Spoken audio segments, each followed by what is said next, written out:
BHS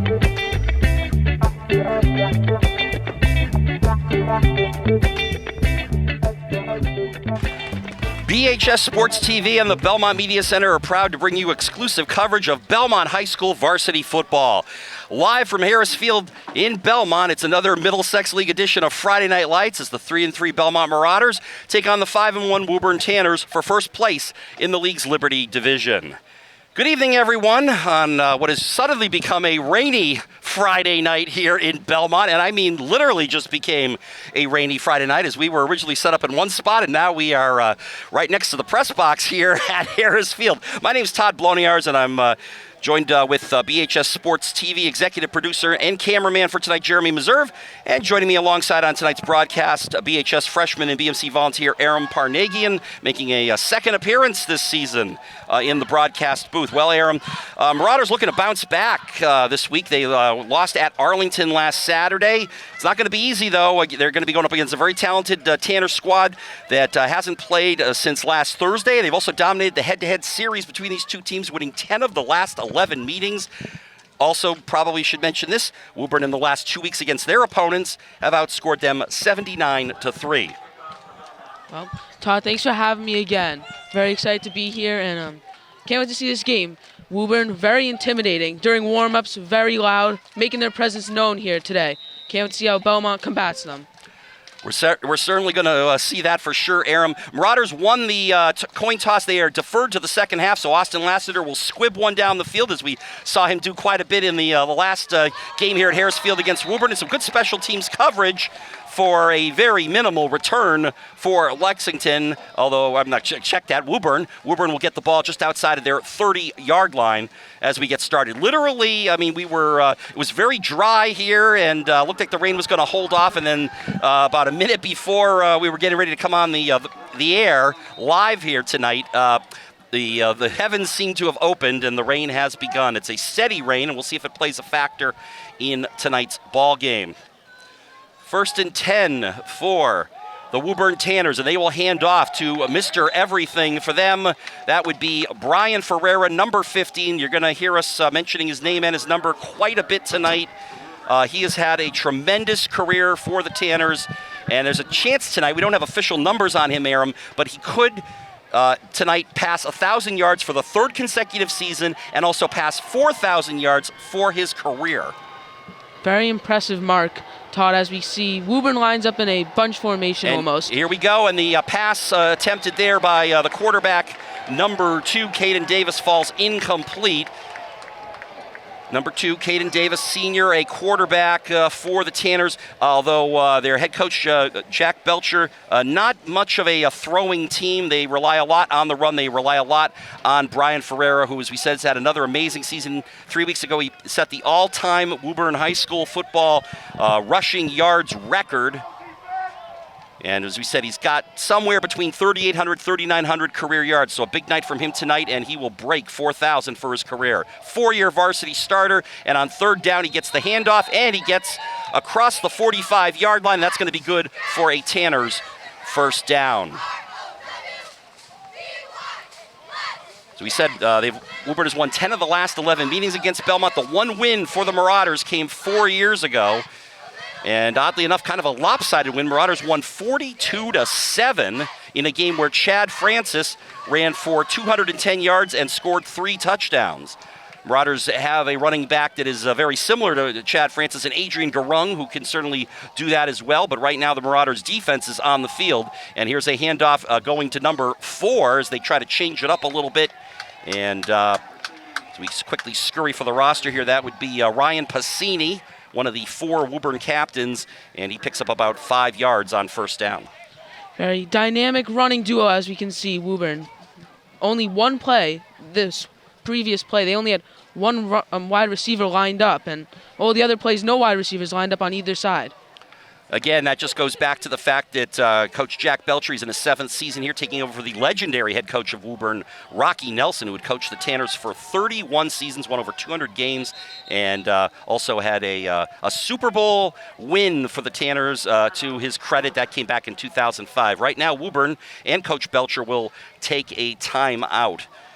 We have 10:05 to go here in the opening quarter. with the rain coming down. And, of course, both coaches now kind of have to make a little bit of an adjustment here, Aram, because, as we said, the rain started just moments before we kicked off here, and now these players will have to play in these conditions, and we don't know how much worse it's going to get as the game goes on. Well, thankfully, both teams are run heavy, so it wouldn't impact that much, but Belmont more of a passing team than Woburn, so Belmont's going to have to make more of a change. Yeah, we've certainly seen that in recent weeks, Aram. Jaden Arno stepping it up in the passing game. Of course, you've also got his legs. He's capable of running, and we'll see him and Adrian Garung in the offense out here in a little bit. But right now, this is, as we mentioned, this Woburn team has put up some impressive numbers. 5-1 on the season. Their only loss coming against BC High. That's a Division I team, and Woburn competes at the Division III level. So Coach Belcher not afraid to put harder games on his team's schedule because he says, well, that's just going to get them ready for later in the season. Obviously, the expectations with Belcher and the Tanners team is that they're going to make a deep run through the November playoff schedule, and of course, they hope it would be an appearance in the Division III Super Bowl in early December. Anyway, we've got 2nd down and 4 coming up here for Woburn. They've got the ball in Belmont territory at the 46-yard line, and now they do a shuffle, and they go to a very, very tight formation. I think they're going to run here, and it is a handoff inside. I'm guessing that's, it's not Ferreira, actually. It looks like it's... is that 24 going down the sideline? And there is a flag on the play, most likely a late hit on Belmont. That was probably, I'm guessing that had to be Ryan Passini down there, but, and in fact, you can, if it is against Belmont on the personal foul, we're going to tack 15 yards on the end of that run. Certainly can't help Belmont, as Woburn is currently dominating them on the line. Yes, and that's going to be an issue. I mean, one of the things that worked well for Coach Brian McCrae's Marauders 2 weeks ago was the fact they did dominate the line of scrimmage against a Lexington team. Another thing that helped them in that Lexington game, a quick start, and this is certainly not what Belmont wants to see so far. Woburn already marching down into their red zone. And it's interesting that Coach McCrae elected to defer. I know this is what coaches like to do now, but I'm curious maybe that Belmont should have, they won the toss, maybe they should have taken the kickoff and started the game on offense. Instead, though, they let Woburn start it on offense, and here we go. There's a pitch out going to the side, and that's going to be a walk-in touchdown for Brian Ferreira, the senior captain, with his 14th touchdown of the season. 12 of those have been on the ground. He's also run for a bunch of 2-point conversions. And right now, Woburn taking the early 6-0 lead, just 2:16 into the contest.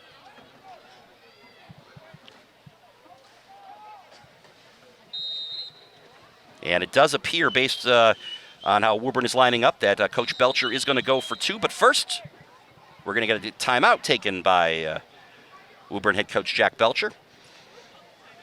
41-25 is his career record. As we said, this is his 7th year as he is taking over for the legendary head coach of the Woburn Tanners, Rocky Nelson. Very beloved coach in Woburn. 31 seasons, won, I think, 208 career games, if I remember what I read correctly on my stats, which now are trying not to fiddle through these to avoid them getting wet. But he as we said, he also had the state Super Bowl championship. That was in 2005. Woburn has always had a successful football program, yet they have not won the Liberty Division since 2014. They're trying to win their first Liberty Division title in 9 years. And, of course, the winner of this game will have sole possession of first place in the Middlesex League's Liberty Division. Right now, Woburn 2-0, Belmont at 2-1. So there's a little difference in games played. Part of that is because Woburn's one of their opponents in the Liberty Division is Winchester, and they don't play them until Thanksgiving Day.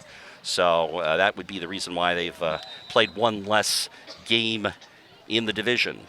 Woburn here going for 2 points. Going for the 2, and they will hand it off to Ferreira. And this time the Marauders are going to stop. I was going to say, it looked like it was going to be a quick bottle up, but Ferreira actually moved about 2 yards forward.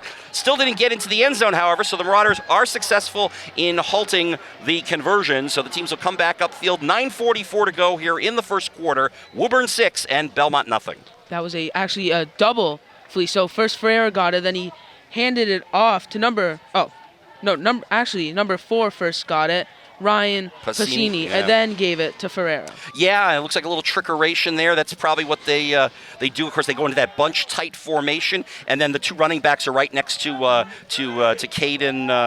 Caden Davis, the quarterback. And of course, when you play a tight formation like that, Aram, it's very hard to, as a defense, try to figure out who got the ball. So. Certainly difficult from up here, Todd. Yeah, it is no doubt. And we were going to try to go to some binoculars, and I might still try to do that at some point here, but I'm also trying to work my way through the roster and the fact that we don't have a table up here. Bit of a chip kick. It is a chip kick, and I believe that was... William Hendrickson. That was... okay. William Hendrickson. He had 2 touchdowns last week in the... loss against Arlington. The Marauders led that game last Saturday over the Spy Potters. They were up 21-7 at the half, and then Arlington proceeded to score 4 second-half touchdowns. 3 of those came from their running back, Caden Mills, who ran for 182 yards. And the scary part here is that Brian Ferreira is probably in a class a step above, at least one step above, Caden Mills. So the Marauders have their hands full with Ferreira, as we even saw in that opening drive. He capped it off there with the touchdown run. So here is Jaden Arno, and he's got Adrian Garung flanked over to his left, and he'll take the handoff on 1st and 10. He will bounce off a couple tacklers and pick up probably 3 or 4 yards up to about the 43-yard line. Adrian Garung, who, of course, ran for 1,200 yards last year and is, I don't know how close, we don't have official stats, so, but I guess he's probably closing in on another 1,000-yard season for the Marauders. Garung has a big part in this offense. He's going to even have a bigger part due to the rain. Going to be difficult to handle the ball, so they're going to give him the ball even more than they already do. Yeah. Yeah, I would say so, Aram. I think that's definitely going to be the case here. 2nd down, and we're going to call it 5. At least that's what's up on the scoreboard here at Harris Field. And here goes the handoff to Garung again, and that time he is just stuffed. Nothing doing. That was Caden Davis, who doubles as a defensive back. Again, high school level, everybody plays both ways, or at least a lot of players do. We know that the Marauders do, and certainly a lot of players on the Tanners do as well. Caden Davis, their starting quarterback, also a starting defensive back, and he was there for the tackle and loss, bringing up 3rd down and 8. Speaking about roster sizes, Woburn has a significantly bigger roster size than Belmont, which could be a big part coming into the later stages of this game.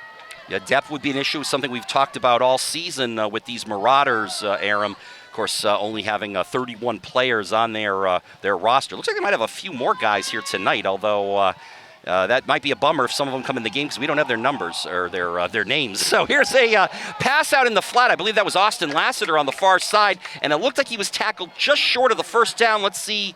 And in fact, they've already gone to the 4th down marker. It's going to be about a yard short. 4th and 1 with the ball at the 47 of Belmont. Looks like Belmont's going to stay out on the field. Considering how quickly Woburn started, I think it's a good idea. I think it is too. Well, also, field where you are on the field here, Aram, right? Close to midfield, 4th and 1. They're going to go with their spread offensive package, and Jaden Arno working out of that shotgun. He's got Garung next to him, but now Jaden will check in with Coach McCrae for the play. And let's see, we got 2 receivers split to each side. And it'll be Arno keeping it himself. He's trying to run forward. He's going to get smacked, but hey, there's a push forward. It looks like the Marauders are going to get the 1st down. Wow. Jaden Arno got hit about a yard or 2 short of the 1st down marker, Aram, but whether it was Jaden himself or maybe some help from the offensive lineman, that pile shifted forward, and in fact, they're going to move the chains. Marauders have a 1st down at the 49. Talking about earlier this game, Woburn on their offensive drive, their line was helping them out. Belmont doing the same. And of course, they Marauders have guys up there on the front offensive line. One of their 6 captains, Ryan Halloran, a senior. I know some of the other guys up there on that front line: Harrison Carlson, Alexander Hoffman. We'll try to get all their names a little bit later. Right now, 1st and 10, Marauders, as they try to get into Woburn territory. They're only a yard away from doing that, and in fact, they will do so as the handoff goes to Garung. Garung making some moves. Great moves by Garung. He's in the open field. He's going down the sideline, and he scores a touchdown for the Marauders. Adrian Garung, a 51-yard touchdown run, and the Marauders have tied the score with 6:19 to go here in the 1st quarter. That's what makes Adrian Garung so special. His ability to break off big plays, juke moves, put defenders taking their ankles. Juke moves, you said it, Aram. There was whole lot of juking going on that run by Adrian Garung. We got two great senior running backs playing in this game tonight, and Garung, we got a low snap, and so we're going to have a forced throw for the 2, and it's out of bounds. The throw coming from the holder of the Marauders, and we're going to get the name pronounced correctly tonight, finally. Isaias Arce Vion. Great catch from Donovan Holloway, just out of bounds. So we are tied at 6 as the teams will come back upfield, and 2 very impressive drives for both squads. And again, featuring the 2 running backs, kind of like you sort of alluded to, or Aram. Brian Ferreira, not a surprise there, and certainly Adrian Garung, no surprise. But boy, that's a run that I think your average running back is gonna maybe gets the first down, maybe gets 10 yards. But I mean, Garung at about the 10-yard mark just made a couple more extra jukes and just took off and then just outran everybody down the sideline. He's a perfect player. He has speed, juke moves, power moves, everything you want in a running back. As I said, if you like star running backs, I guess this is going to be the game for you to watch tonight. Here in the Middlesex League, maybe in Eastern Mass High School football. Lassiter will this time kick it deep, not a squibber this time. And there's the return, but a nice coverage downfield by the Marauders. That was Adrian Garung down there on special teams to make the tackle, and no return for the Tanners. Mr. Do-It-All today. Well, the Marauders probably came into this game looking at the opponent, looking what Woburn's done the last couple of weeks in particular, and realizing everybody on the Marauders roster is going to have to step up here and make plays and try to do what they can to keep this Woburn offense in check. Not an easy task at all. And right now the Tanners will go into a bunched up formation here at their own 29-yard line. And then coming out of the scrum, I'm going to say that's probably Ferreira. We're going to have to wait, though, for the numbers to come up. No, Ryan. Check that. No, it's Ryan Passini. So you're right. We talked about this, Aram. They fake it to Passini or they hand it to Passini and he gives it to Ferreira, and that's what the Tanners are going to do. They're going to try these little misdirections, and the Marauders are going to have to guess defensively who's got the ball and try to stop them. It's working. They're getting at least 6 yards on each run. Yeah, Passini got a first down on that run, so it's another 1st and 10 for Woburn. And now in the open field, there's Ferreira, and he's close to another first down. He will be tackled over there by Austin Lassiter, and I believe that was Ryan Halloran in on the tackle. Ferreira just short of midfield and just short of a Woburn first down at the Tanner 49-yard line.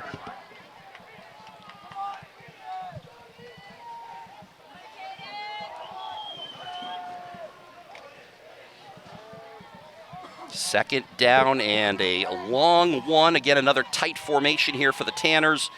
And it will be an inside handoff. And they've got the first down into Belmont territory. I guess that's Ferreira again. And I think the only way I'm going to figure this out is... bring out the binoculars? Bring out the binocs here. I think I may have to just... I think we're going to have to prioritize here, and without a table, I'm going to have to just try to keep the names and the numbers to some memory. But it's a first down for Woburn at the Belmont 47-yard line. Let's see if this helps. The way Woburn runs this tight formation, there's the pitch out to Passini, running left.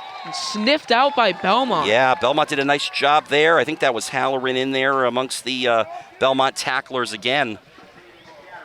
And, in fact, it's a loss on the play, a tackle for loss by the Marauders, so it'll be 2nd and 11 coming up here with under 4.5 minutes to go in the first quarter of a 6-6 ball game. And looks like the rain has let up, at least for the moment. Well, I guess it's let up a little bit. Now that I look at the light poles, yeah, I still see it coming down. But not as heavy, but still rain. Yes, rain nonetheless. 2nd and 10. Here we go. It's another handoff to Ferreira. Ferreira's going to turn the corner. He's going to try to show his speed. Marauders pursue. Oh. Nice pursuit there. Austin Lassiter and number 10 for the Marauders, whose number I should have memorized by at this point. But Bryce Hubbard. Thank you, Bryce Hubbard, who's back to wearing his number that's on the roster. We've seen Bryce wear a couple different numbers so far this season. It's going to be 3rd down, and we'll call it 3, a long 3 coming up here. They need to get to the Belmont 37 for a first down. Ferreira showing off his power, throwing one of the Belmont players on the sideline all the way to the track.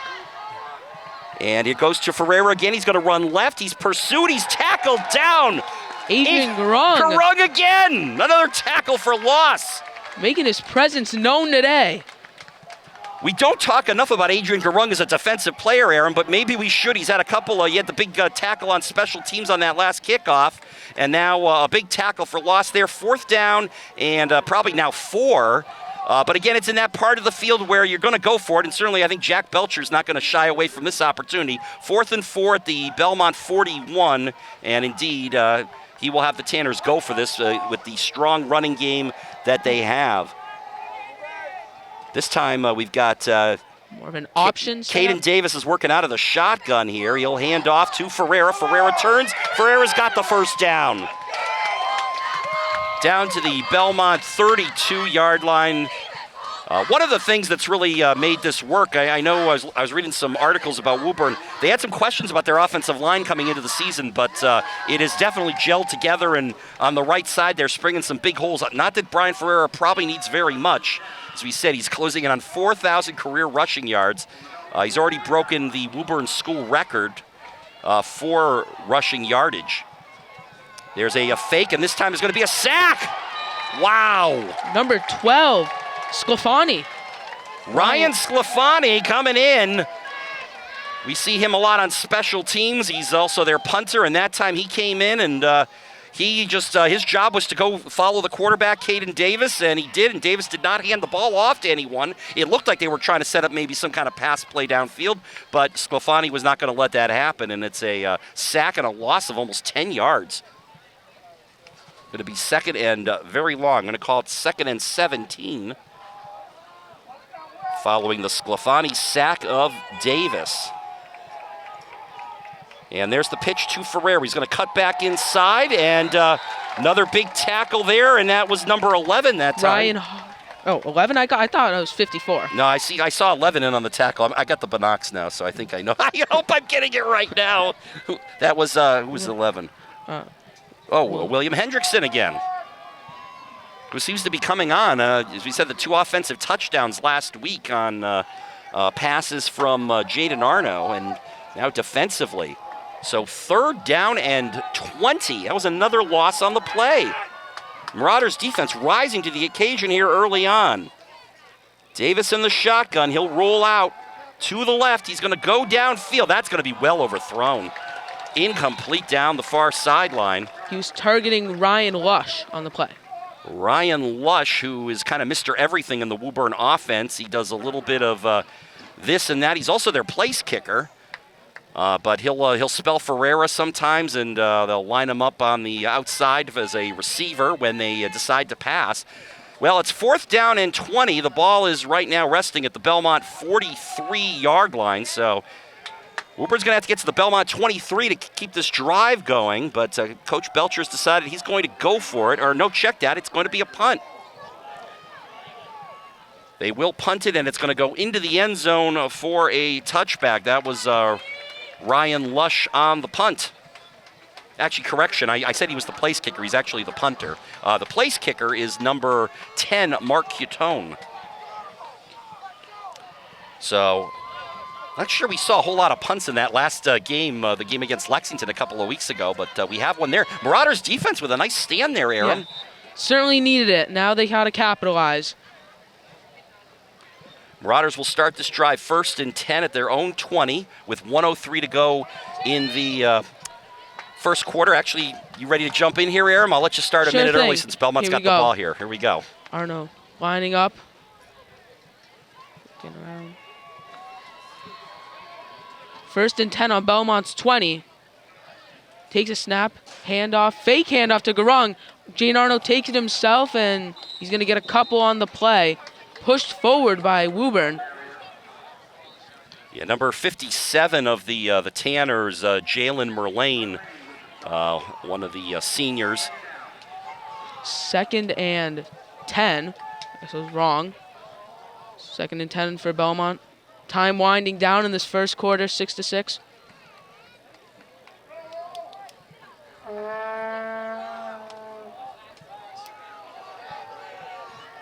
Belmont lining up in their spread formation.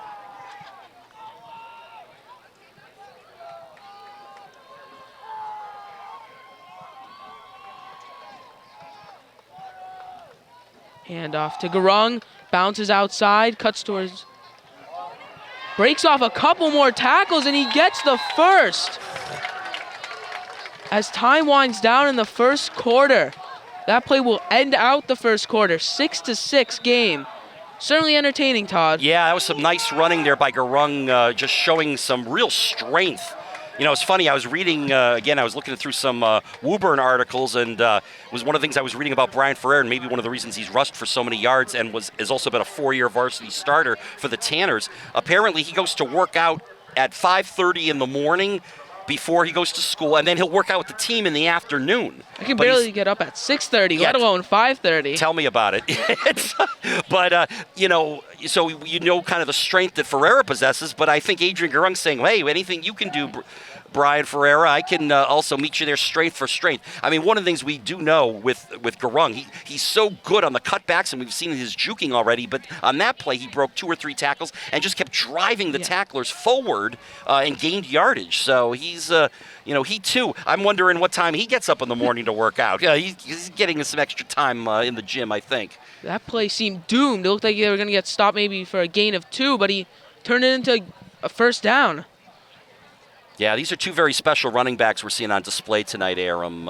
You know, Garung, who, you know, you just, as we said, he had 1,200 yards rushing last year, and he's kind of picked up where he left off. He's had a couple games of close to 200 yards rushing this year. And, well, Marauders are going to need every bit they can get out of him. They want to keep up with this Woburn offense, although, again, credit to the Belmont defense and Garung on the defensive side of the ball, making some tackles and keeping this game tied. As we flip sides to start the second quarter, Belmont first down on their own 34.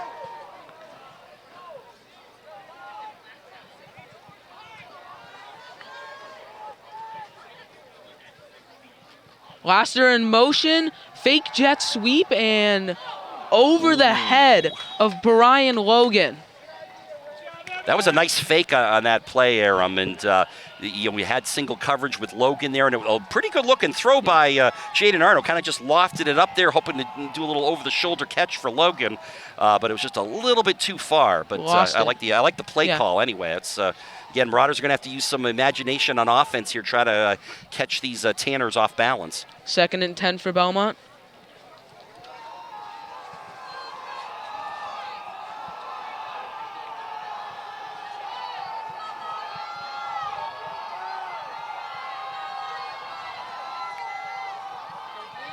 Jane Arno drops back, and a screen pass to Garung. He's got open space. Wow. He cuts inside. He's at the 45. He's going at the 40. Flag down. Oh, flag on the play. He's still going, and he's stopped at Woburn's 35, but there is a flag on the play. Yeah, it was thrown at the Woburn 45-yard line, so this could go either way. You certainly hope it's on the Tanners because that was a great catch and run by Adrian Garung. And it's going to be, unfortunately, holding on the Marauders. Negating a big, big play. Boy, we've already seen Garung run effectively when there's been guys draped on him and in tight circles, but that time he had just all this open real estate. It looked like if he had gotten over to the far side, he was probably going to outrun everybody to the end zone again. Only thing limiting him was the sideline on that play, as Garung checks out for Jaden Rodriguez. 1st and 10. Wonder if we might see a pass on this play, Aram. 1st and 10 at the 45 for Belmont. Arno getting instructions.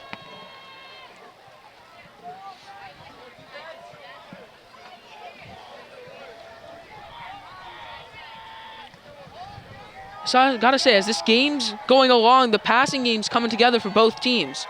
Well, the rain's let up, and I think that's helped a little bit, making the ball slightly less slippery. Rodriguez, Arno drops back, looking for Brian Logan. He's got all the space in the world. He catches it on the run, and it is a touchdown, Marauders. Brian Logan on the deep pass from Arno as they take the lead 12-6.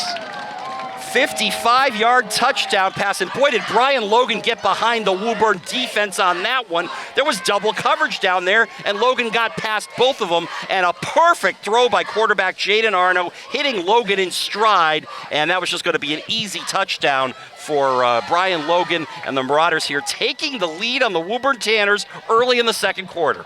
Brian Logan showing off the Jets as Belmont, setting up for a 2-point attempt. Makes sense after they missed the extra point earlier. After the fail on the extra point. Well, right, the snap issue, right, the low snap. Arno, empty backfield. Garung in motion. Roll out. Arno's going to take himself, throws it. And 2-point conversion to Austin Lassiter. And just like that, 14-6 Belmont. All the momentum on their side. And that was a great play fake there on the 2-point conversion, Aram, because you saw Jaden taking a few steps forward, so all of a sudden Woburn's thinking he's going to throw the ball, but Jaden also knew where he was on that play. He didn't cross over the line of scrimmage, so he was able to just throw that little short pass. He found Lassiter for the easy conversion, and so the Marauders now with that 14-6 lead. Showing off the awareness. Nice drive by the Marauders, first by their defense, stopping Woburn on downs, and then, or actually forcing them to punt, and then coming back here, two big plays by the Marauders. 51-yard touchdown run by Adrian Garung in the first quarter, now a 55-yard pass connection, Jaden Arno to Brian Logan to give Belmont the lead here. Now the question is, what type of kicker is Belmont going to do? Are they going to do another squib kick, or are they going to do another one of those long kicks that they did? Well, Lassiter, after the Marauders scored the first touchdown, he kicked long, so we'll see if he tries that again. But, the whole idea here is you want to catch them, you want to catch the receiving team off balance. It's going to be deep. Going number 10, Mark Cuton. That is out of bounds. Yeah, it's not good. No, that's going to be a flag, and now Woburn's going to get the ball. Yeah, see, that's the problem when you try to angle kickoffs, Aram, is you run the risk it's going to go out of bounds. Certainly, the receiving team is going to make sure they stay away from the ball, hoping it'll go out of bounds. And now I think they're going to put the ball right at the 40-yard line. I think that's where it goes off the kickoff out of bounds penalty. Huge bummer for Belmont. Yeah, giving Woburn some good field position that they do not need. Let's see. So 1st and 10. Oh, it's a re-kick. Okay. Oh. Well, okay. There's a break for Belmont. They get to re-kick this. Now, they are going to put them 5 yards back, or do they? Or no. Yeah. Yeah, they kicked from the 40, right. So, yeah. So it's going to be a 5-yard penalty. Oh, they're kicking at the 45. Oh. I guess. Oh, wait a minute.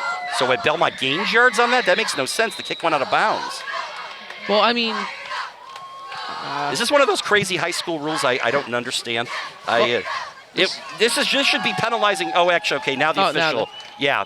Something didn't seem right there. That did not look right to me. They kick it out of bounds and then they get to move up 5 yards. No, it's gonna be a 5-yard moving it back penalty. They'll kick off from the 35. Lassiter up for the retake. Hopefully keeping it in the field this time. Yeah, I think angling kickoffs is never a good idea. You should try to kick it down the middle so you definitely don't run the risk of it going out of bounds. And, you also make the two Woburn return men, one of them's going to have to decide which is going to bring it back.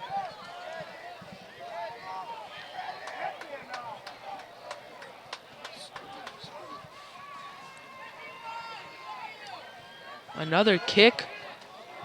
Caught this time. Makes a man miss and pushed out of bounds at the 40. That was Mr. Mark Cuton. Yeah, one of the senior captains. And that's an interesting play there, Aram, because it sure looked like that could have gone out of bounds again, and you would have forced Belmont to kick a third time from 5 yards further back. Cuton, though, might have looked at it and said, hey, I got a lot of open real estate in front of me, but I get a good return on this. So he took the gamble and decided to return it back. And as it turns out, Woburn's at their own 39 to start this drive. So 1st and 10 for Woburn on their own 39, as you just stated. Looks like they've moved away from that more bunch formation. Now they got 3 wide receivers lined up on the far side of the field. Watch out for the near side receiver. Hand off to Ferreira, up the middle, and stuffed right at the line. Got a gain of 1 or 2. Some good gang tackling there by the Marauders. In there making the stop. That was Bryce Hubbard, number 10, and also number 33. Jediah Chavette. We're going to pronounce his name correctly this week, too. 2nd and 8 for Woburn on their own 41.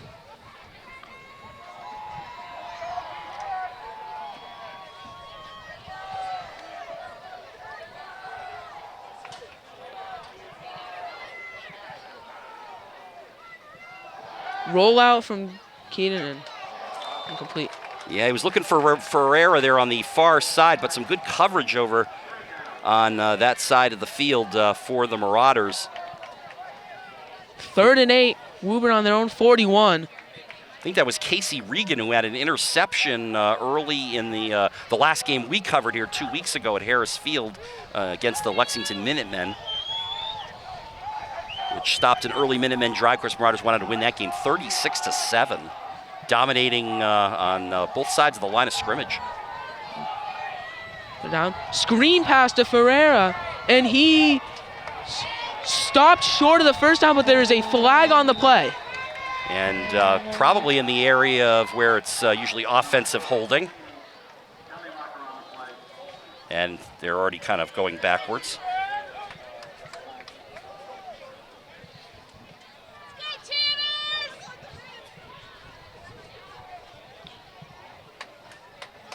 They are checking with Coach McCray there to see whether he wants to accept the penalty, and I believe he said yes, so they will march the Tanners back 10 yards here, making this a 3rd and much longer.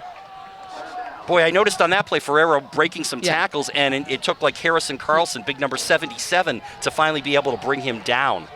Again, both these running backs, Ferreira for Woburn and Adrian Garung for the Marauders, the first guy is not going to be enough, and if he's about the same size as the running back, that's not going to be enough either. You're going to need to get multiple tacklers in there to make the stop. 3rd and 18 for Woburn on their own 31. Going to be tough to get the first down.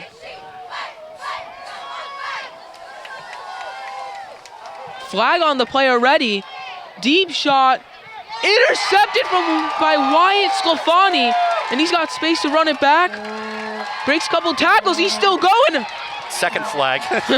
And he is stopped on Woburn's 40, but there is multiple flags on the play.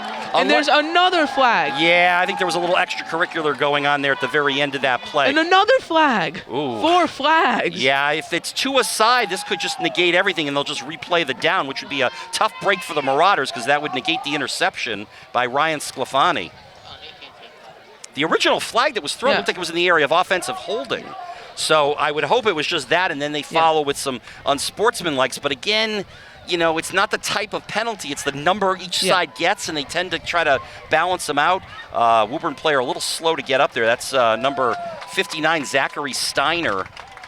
He will get off under his own power there, make his way to the Woburn sideline. Let's see what they're pointing arrows in Belmont's direction as well as Woburn. So what do we gonna replay the down? Is it gonna be 3rd and long again, or? Looks like they're gonna move the ball up a little. Yeah. Well, this is a tough break against Belmont because it looks like Woburn's going to get either a first down out of this or something very, definitely unsportsmanlike on Belmont, and they're now going to move the chains. It's going to be first down for Woburn. Now, the early flag, I thought that was thrown in the Woburn backfield, and yet that got totally negated. You can't have these flags. That is a costly penalty for Belmont, as Ryan Sclafani was able to catch that deep ball, get the interception. So that would have been a great turnover for the Belmont defense. And instead, Woburn comes out of this whole thing with a first down. And again, kind of as we've been saying all through the evening here, Aram, this is not a team you can make mistakes against. Can't give them second chances. It's going to kill you. Yeah. I mean, Belmont's defense has been, to this point in the game, just doing a very admirable job here, stopping or at least slowing down Woburn's offense, but that is a tough. Wait a minute. I'm sorry. Wait. Okay, I did not see that either. Wait a minute. So how did that happen? It was 3rd down though. Why is Belmont getting the ball out of this? Well, now I'm even more confused. This doesn't make any sense. First down for Belmont on their own 38. Austin Laster in motion, and the snap fumbled by Arno, but he luckily falls back on it. Wow. What a turn of events. Yeah. Okay. So. You know what then? Okay, they let the interception stand apparently, and then the unsportsmanlike happened after the interception, so then they backed them up. That must have been what it was. All right, so the early flag that was against Woburn, okay, that was against Woburn, and then Belmont declines that. They get the interception, and then they march them back because there was some unsportsmanlike against the Marauders, and so that's why they're starting further back. But so it is a turnover, and Ryan Sclafani gets the big interception, and Belmont's offense at work again. 2nd and 14 for Belmont on their own 34. Line up in the spread formation, per usual. As it has become very windy out here, Arno dropping back, and a screen pass to Garung a little above him, and he is stopped behind the line of scrimmage. And a 3rd and a very long for Belmont coming up. Yeah, some good pursuit there by Dante Delagrade, junior defensive lineman there for Woburn, who's going to check out of the game now after making that tackle for loss. So now we had a 3rd and long for Woburn just feels like moments ago. Now all of a sudden it's 3rd and long for Belmont. And as you did point out here, Aram, the wind is starting to pick up a little as the rain has subsided somewhat. Is this like a front is literally blowing through Belmont right now with the cool breeze? It's going to certainly give more of a raw feel to the evening, which it did not start out that way here weather-wise in Belmont. 3rd and 20 on their own 28 for Belmont.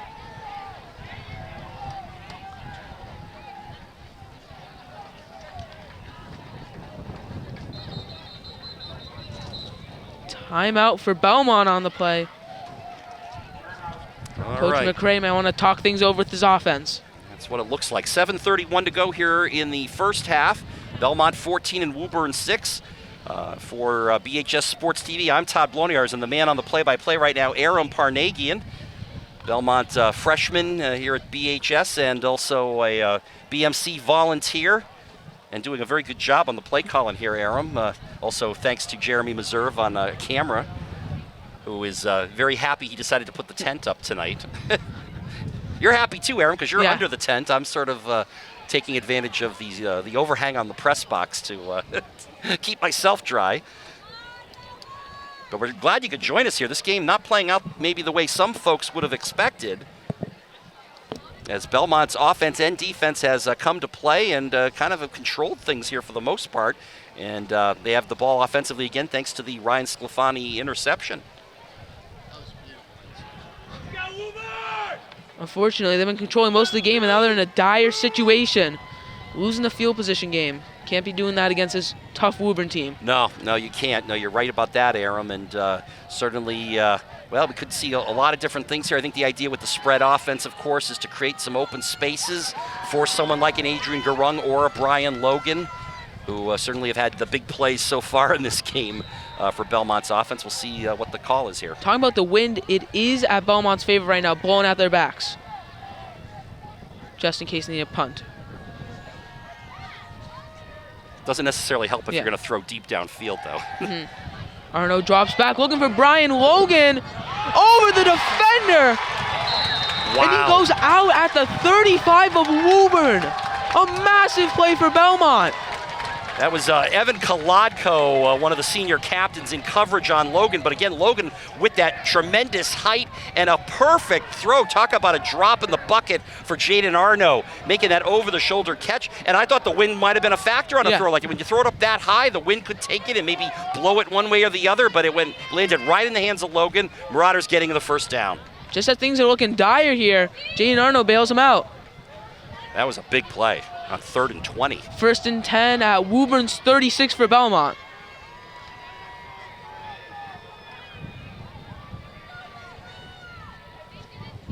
Hostelaster in motion, fakes the jet sweep, giving it to Adrian Garung. Gets a couple of yards. And stopped for a gain of 2. Yeah, it wasn't going to be as much there. Thomas Kanevi, sophomore, met Garung head on. I think that play got a little too telegraphed because it was right in front of Woburn's defensive guys. They saw where the handoff was going, and they were able to bottle up Garung for a short gain. 2nd and 9 for Belmont. Coming up.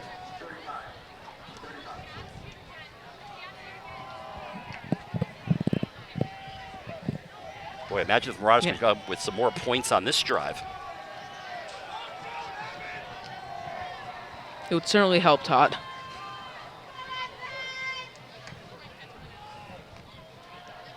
Lassiter in motion again and gets the jet sweep this time. Cuts inside, but is stopped at the line of scrimmage by I think that's number 57, Jaden Merlani. Yeah, I think so.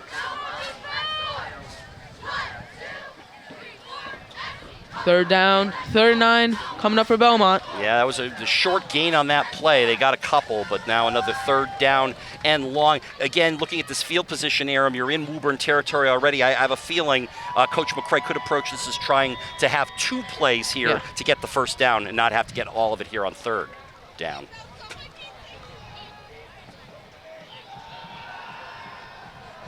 Belmont lined up in there. Spread offense again. Big third down.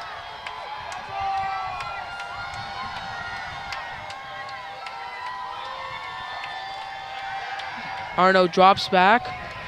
Throws it to an open Brian Logan. And he breaks a couple of tackles and is into the red zone. Red zone. Not end zone, red zone. Getting ahead of myself. Well, that's okay, Aram, because Marauders look like they could be well on their way to the end zone here soon enough. But boy, did Jaden Arno have a boatload of time to throw there. The offensive line gave him all sorts of time, and I can't believe Brian Logan got that wide open, was able to catch that, and easy first down there for the Marauders. As you said, now in the Woburn red zone. First and 10 coming up at Woburn 16.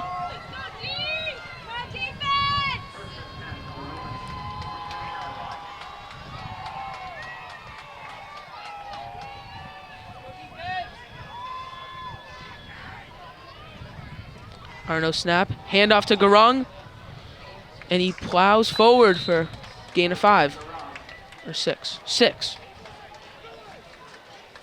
Got to give some love for the offensive line of the Marauders, including Daniel Martins. The left tackle is big 77 Harrison Carlson, 53 Daniel Martins, 54 Ryan Halloran.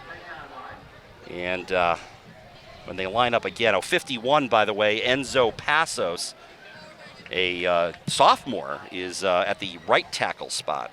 Offensive line allowing the offense to do such great things this game. 2nd and 4. 78 Zach Zadams, the 5th offensive lineman. We got them all in there. Yeah.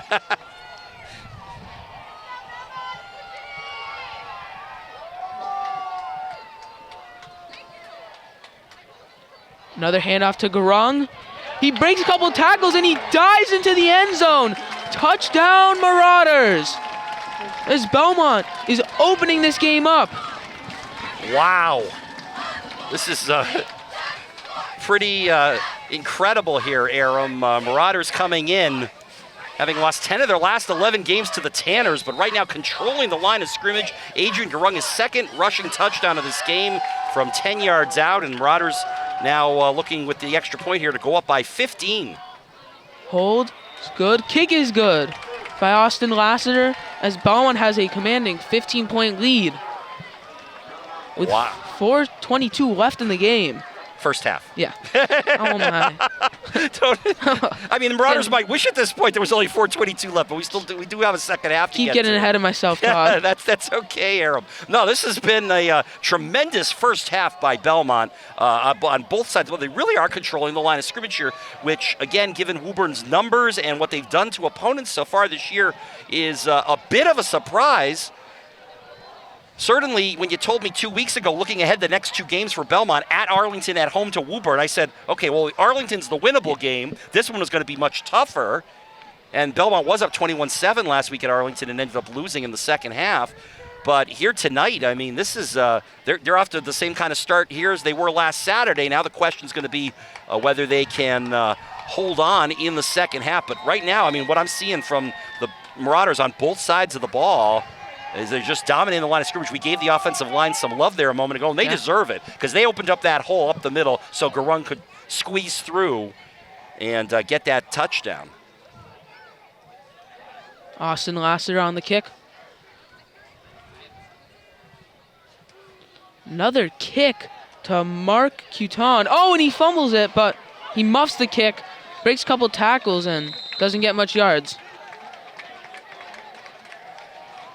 No, he didn't. There's something about the way Austin Lassiter has these kickoffs, whether they're squibbed and they take funny bounces off the turf, or he kicks them high and he puts some kind of crazy spin or English on it.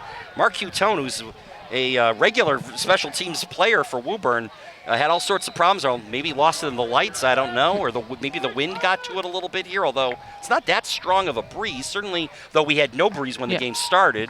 So maybe the rain still affecting him, maybe jersey wet. Yeah, Never know. Maybe the ball's a little, although they probably wiped the ball off by now. Yeah. And the rain has appeared to have stopped for the time being, which is good news for everybody. But it's starting to feel a little more raw now with this breeze blowing around. 1st and 10 for Woburn on their own 28. Handoff to Ferreira. Goes far side. Breaks a couple of tackles. He's got open space, and he gets onto Belmont's side of the field. Passes the 45, around the 43.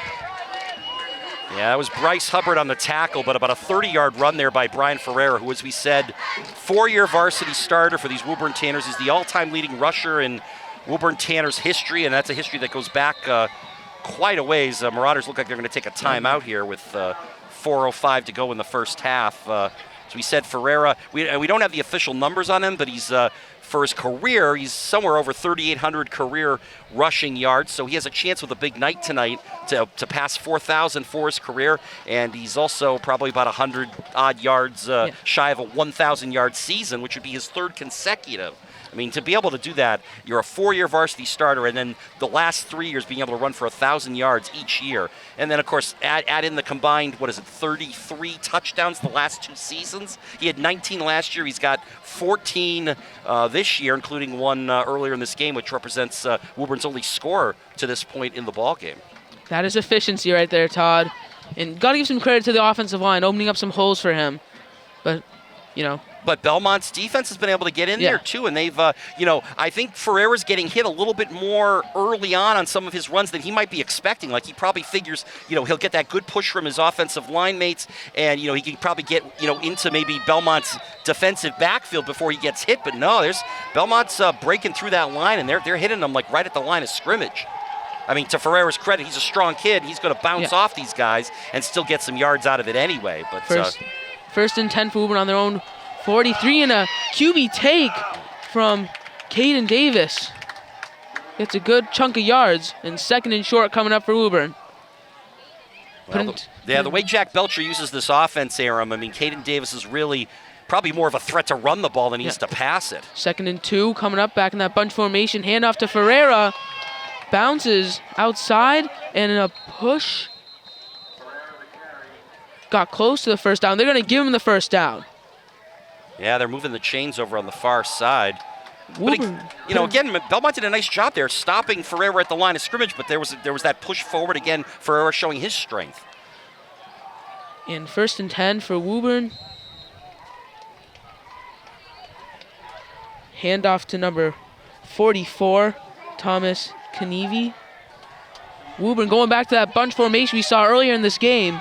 And they're in a hurry up here, too. They're kind of running no huddle.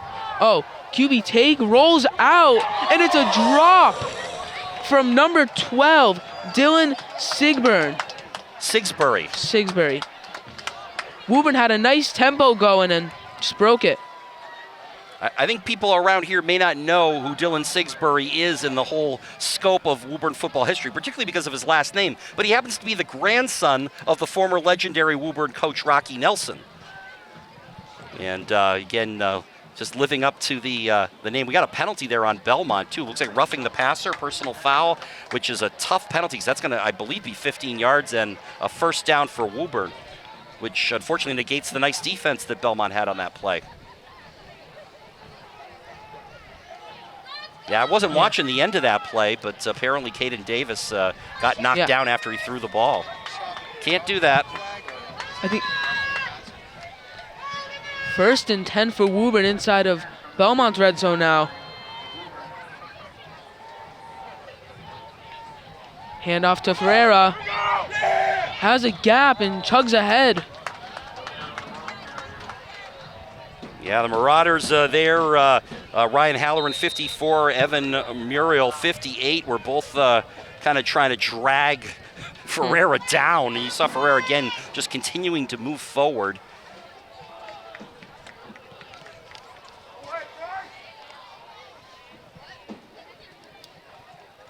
Both teams putting back-to-back good drives, good offensive drives, moving down the field. Yeah, unfortunately, that personal foul penalty on the Marauders has got Woburn right now down inside Belmont's 10.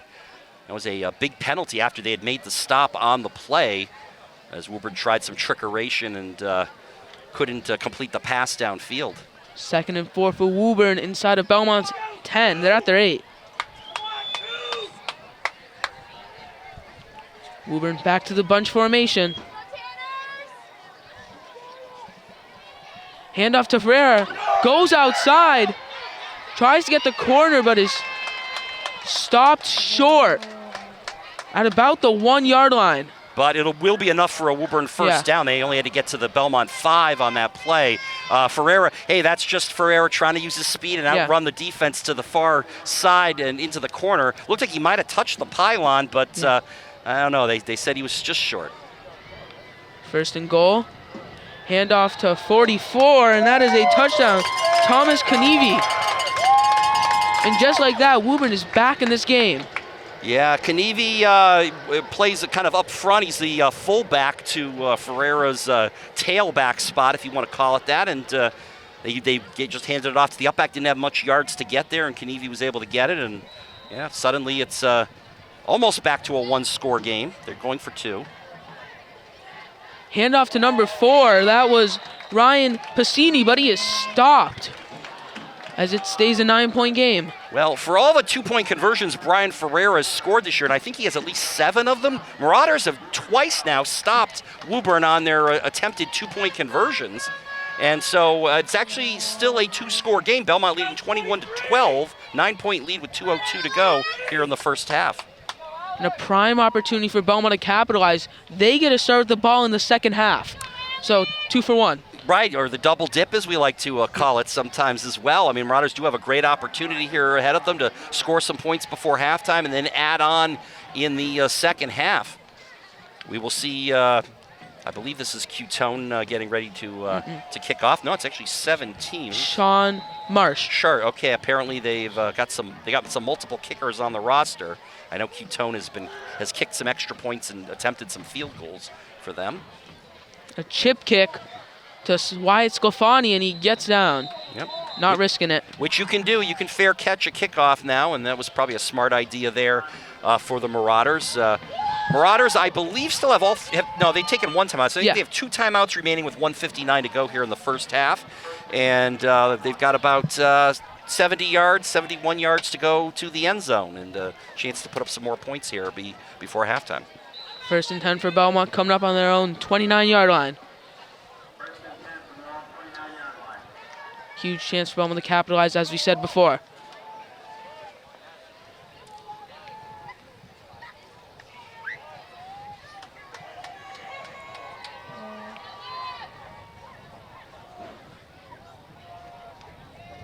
Arno dropping back to pass. Looking. Oh! That is caught by Bryce Hubbard. Climbs over the defender. Wow. Hubbard again with a little bit of a size advantage there over the Woburn defensive back. And another great throw by Jaden Arno. He has had a lot of them, except this is... But there's a flag on the play. Ineligible receiver downfield against Belmont. And Coach McCray beside himself. He's wondering who was that. I think he wants to check with the official to see who it was. But regardless, it's going to get marked off here, and you can negate that play. But still another great throw from Jaden Arno. He's just, all of his throws have been on the money tonight, deep down the field. He is getting it done tonight. You know, looking back at the, as we mentioned, Marauders only won once against Woburn in the last 11 years. But the year they won, it was Avery Arno throwing 3 touchdown passes to, I think, Will Hubbard, older brothers of the 2 players who just connected on that last pass that didn't count, unfortunately. Arno, and he's getting smothered by Woburn. That was 9 and 57. That's Matt 57. Sousa. Jalen Merlani and number Yep. 9 was Souza, yeah. Both in there. First sack of the game for Woburn, as they're trying to capitalize on the momentum of their last score. And now have Belmont pinned really deep here on a 3rd and very long. second. Or second down, I'm sorry. Second yeah, and after the penalty, right. That's second and 15 at, second and 24 at Belmont's 15. Yeah, they hadn't updated that yardage yet. It was a big loss on that sack.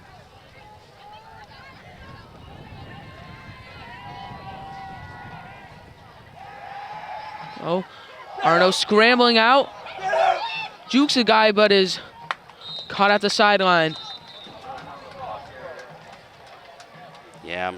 3rd and long. Yeah, I don't think he even got back to the original line of scrimmage. In fact, they're not. they looked like he only gained about 3 yards. So yeah, third and about 16 maybe. Yeah, this is going to be a long play, and of course Belmont's deep in their own end here, so this isn't one of those times where you want to go for it.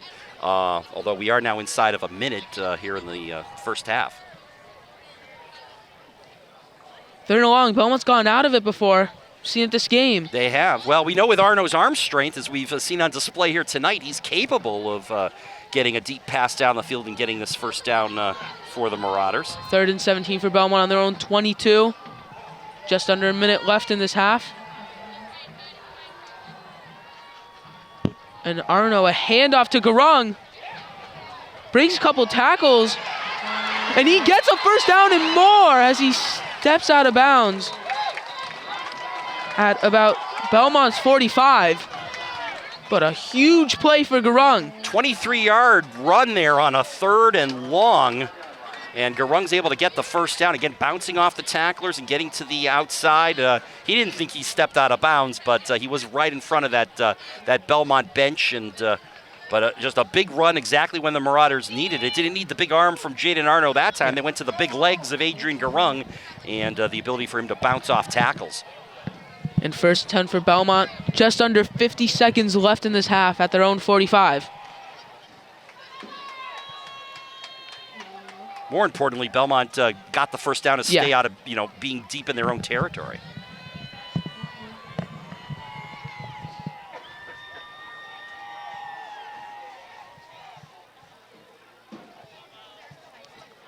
Motion. Oh, bit of trickery.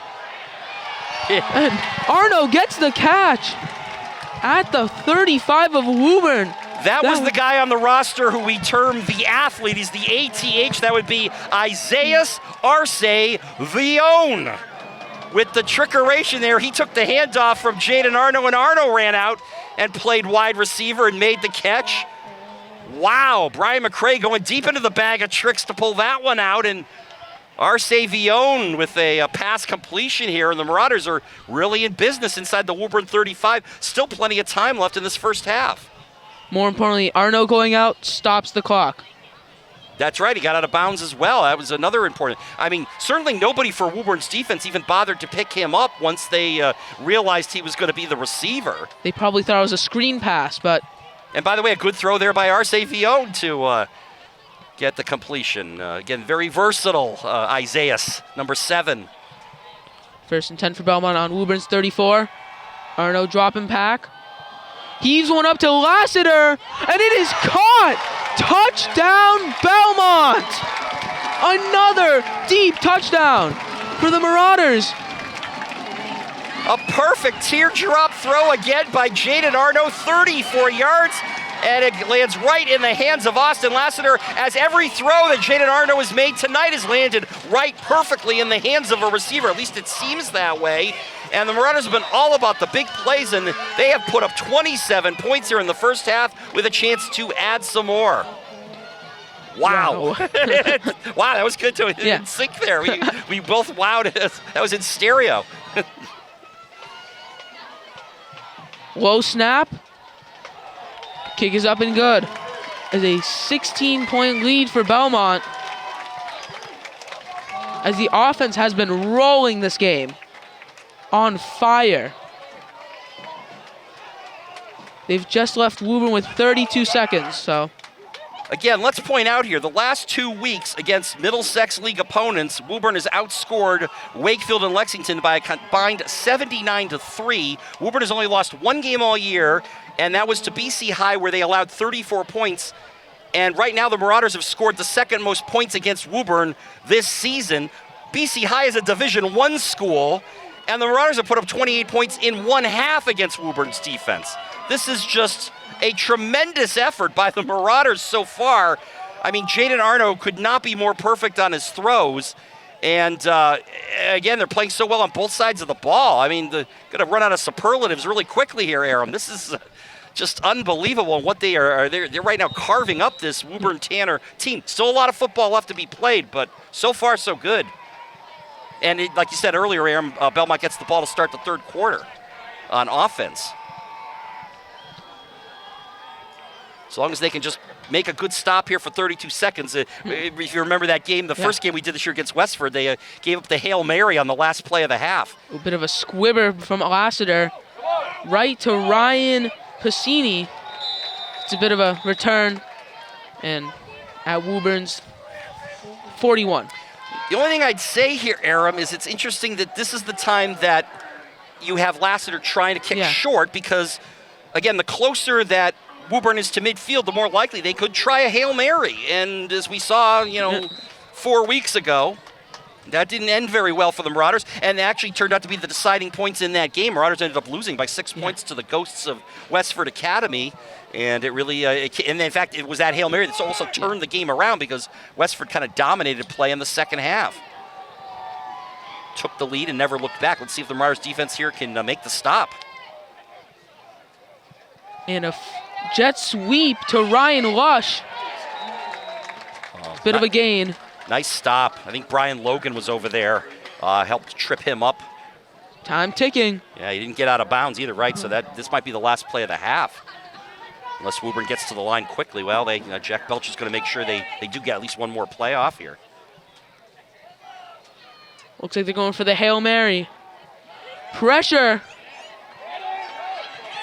Throws it up. And that is the conclusion of the first half. What a powerful end for Belmont. Yeah, wow, that was Harrison Carlson just chasing down Caden Davis and hit him just as he threw that ball, could get nothing on it. Tremendous first half for the Marauders here, Aram. They have the 28-12 lead at halftime. Just some incredible stuff. We'll be back to talk about it when we start the third quarter. Belmont marching band, one of the best of the business, about to take the field. And of course, we'll keep the live stream. Oh, look, we're on camera here, Aram. Say hi. Say hi to the folks at home. Hi, here family. We are at the live stream. Here we go. Wow, what a first half. What a great job here, too, by the next play caller, I think, for the Marauders, possibly, Aram Parnagian. Thank you, Todd. So that's, here we go. Anyway, so we'll take a break here and bring you the band, and we'll be back with second half action on BHS Sports TV. Belmont's going to receive the ball up 28-12. Big thanks to Aram Parnagian for doing play-by-play there in that second quarter, and an exciting quarter it was. Belmont scoring 3 touchdowns. Let's see if they can add on to that lead as they will get the ball here to start the second half. And I believe that is Austin Lassiter over on the far side, and it is. Lassiter will make his way across the 20, up close to the 25-yard line. And that is where the Marauders will start. 1st and 10. An impressive first half for Belmont's offense. 2 rushing touchdowns for Adrian Garung, 2 touchdown passes for Jaden Arno, who I'm not sure had an incomplete pass. He definitely threw, feels like he probably threw for at least 150 yards in that first half. I know the 2 touchdowns probably combined by themselves to be about 90 yards in passing as he makes his way out onto the field right now.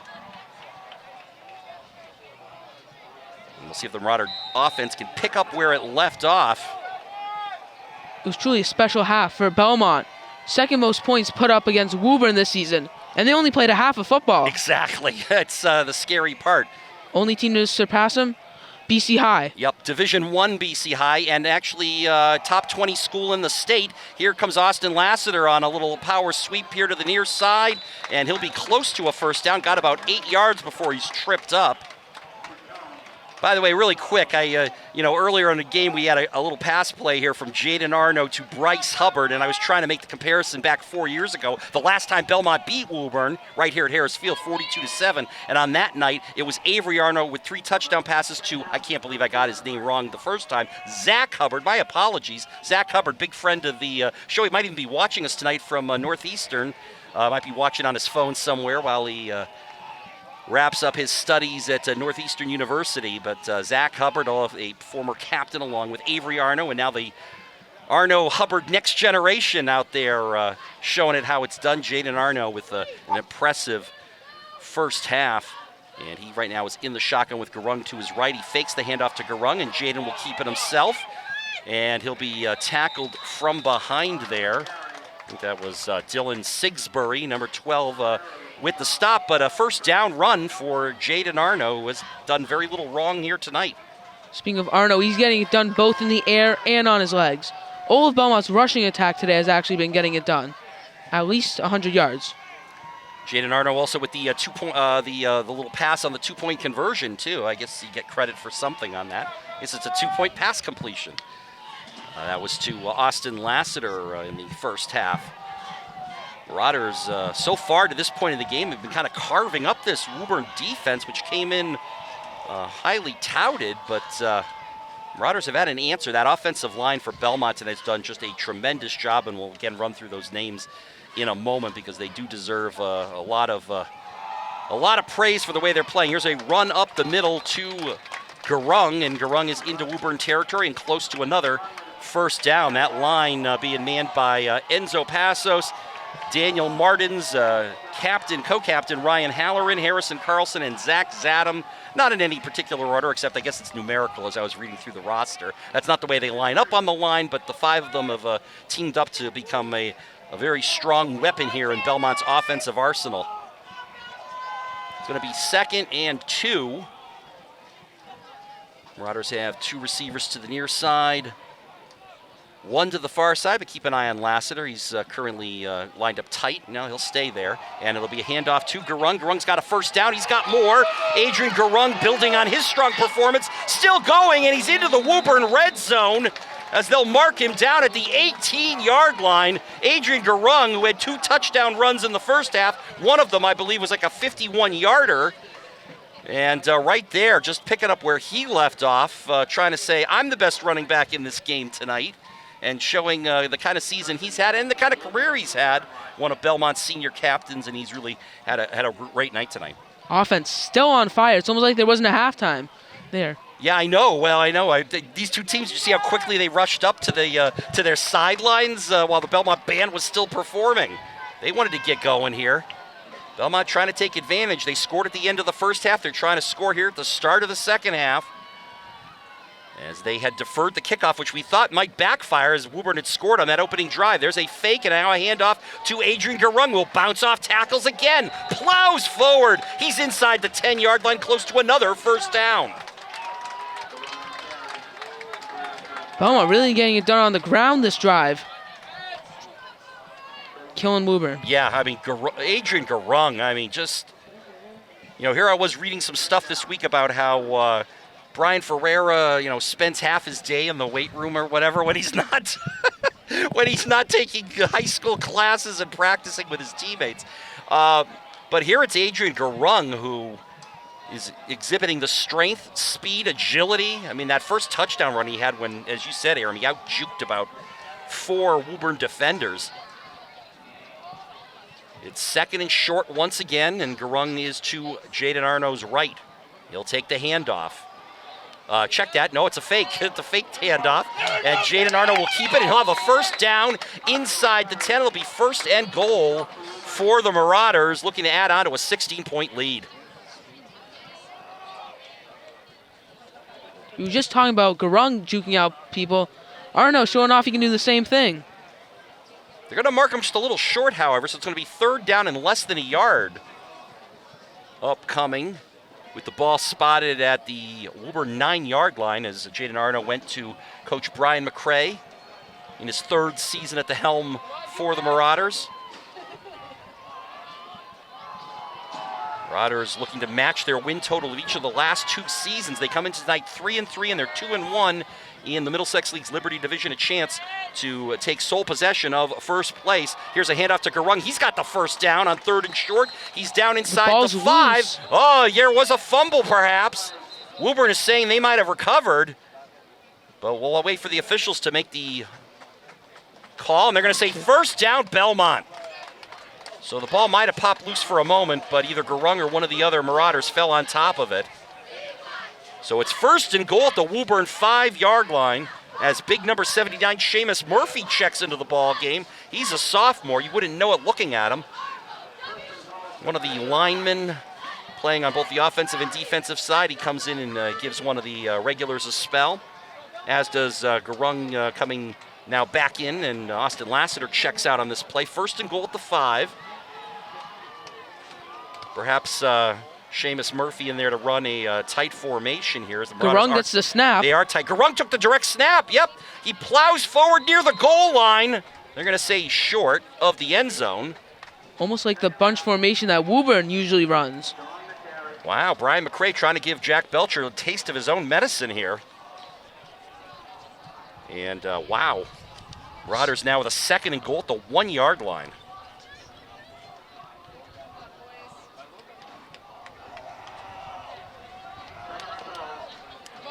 Have to imagine it'll probably be Garung again here on another tight formation with the ball at the 1-yard line. Of course, you always have the weapon, too, of Jaden Arno just calling his own number. Garung again going to take the snap. And it is, well, let's see. Oh. No, they're switching back around. Was it going to still? Oh, it's the big 77. Oh, was it? And an lineman touchdown. Wow. Harrison Carlson. Wow. Who must have declared himself eligible to the official there, and that's why Seamus Murphy was in the game to take Carlson's place on the line. They went with the jumbo package, and what a jumbo package it was. Well, if I remember correctly, my broadcast partner from last year, that was a play they would run. They ran it actually in the Thanksgiving game at Fenway Park. Peter Rosenmeyer's son scoring a touchdown. Actually, it was the only touchdown of that game. Now the extra point by Austin Lassiter. Up and good.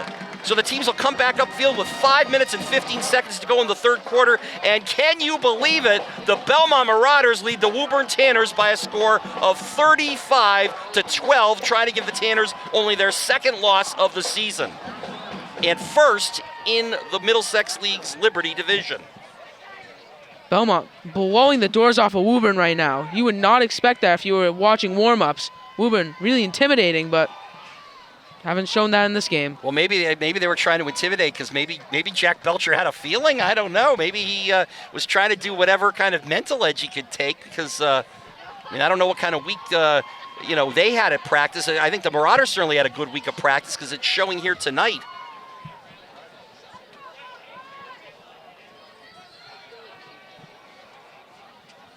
But Coach McRae does like that jumbo package and picked a good time to pull it out there with the ball at the 1-yard line. Gave it to big Harrison Carlson, who just plowed through as an eligible ball carrier. Now Belmont up by 3 touchdowns. Real time-eating drive. Took almost 7 minutes off the clock. That too. Woburn's going to have to go to work, and now Lassiter will squib this one down the field. And it's bobbled again down there, and there will be very little return. That's Brian Ferreira down there on the return, but he'll get smothered by the Belmont defense. Tackled by Garung. Running back to running back. Yeah, Garung. Again, it's been that kind of night, right, Aram? I mean, Garung's probably looking at this. I bet you he probably said all eyes in this game are going to be on Brian Ferreira, and why not? He's had an excellent career for the Tanners. He's also had a great season to boot. But it's Garung tonight who said, hey, don't forget about me. I've had a pretty good career, too, at Belmont High School running the football and playing some defense. Garung's had several big hits tonight on the defensive side. He's currently, I think they're tending to some equipment with him, but he'll probably jump back in there in a moment and get back into his safety spot again. Here's a first down. It's the handoff to Ferreira. Watch out! Ferreira's in the open field! And in the tight formation, he just breaks loose and he will make his way to the end zone. 75 yards for Brian Ferreira, who on that run may well have passed 1,000 yards rushing this season. and may well have also passed 4,000 rushing yards for his career. Already the leading runner in Woburn Tanner's history. Showing what makes him so special. The speed, the power. You said it, Aram, and the thing on that play is you had that tight formation, and the moment he broke loose, you knew that he was going to be tough to stop. And he just, once in the open field, nobody was catching him. The extra point is up and good by Q-Tone. So you figure, well, Woburn's down 3 touchdowns. They're going to have to pass the ball, right? Think again. They just handed off to Brian Ferreira and let him go to work. Ferreira's second touchdown of the game. And now it is 35-19 on a drive that lasted all of 20 seconds. You talked about, Aram, you talked about how Belmont took up almost 7 minutes. Well, we still have 4:55 to go in the third. And again, that was one play, 75 yards, and 20 seconds off the clock. That's what makes Woburn so good. They can come back. They can. Well, that's always the scary part when you have these kind of tightly bunched up plays and you've got running backs of the talent level of a Brian Ferreira or an Adrian Garung. Because once they get out in the open field, I mean, you see how strong they are, bouncing off tackles, pushing the pile forward, but then they get in the open field and they show, hey, they got speed too, and they're going to outrun everyone to the end zone. We've seen that with Garung already. We just saw it with Ferreira there. So Q-Tone will, or check that, actually, this will probably be Sean Marsh again kicking off. Marsh also is actually, I think, on their depth chart as a backup quarterback. He's going to pop this one up in the air to the sideline, and it will not go out of bounds. Boy, that was a perfect... And it's muffed. Actually, it was. I think it's recovered by Woburn. Oh, my goodness. As if things were going well for Belmont. The Tanners recover at the 25-yard line of Belmont. Scuffed by Sclafani. That essentially worked as a kind of an onside kick, a little pooch to the corner. For a minute, it looked like that thing might have had a chance to go out of bounds, and the Marauders were going to let it go out of bounds, but then, you know, I think Coach McCrae's probably telling these guys, you can't just let it go out of bounds. Someone has to pick the ball up. And they didn't, and the Tanners fell right on top of it. They're at the Belmont 25-yard line. Here is Caden Davis. He throws and it. It's intercepted! What a turn of events! Wow!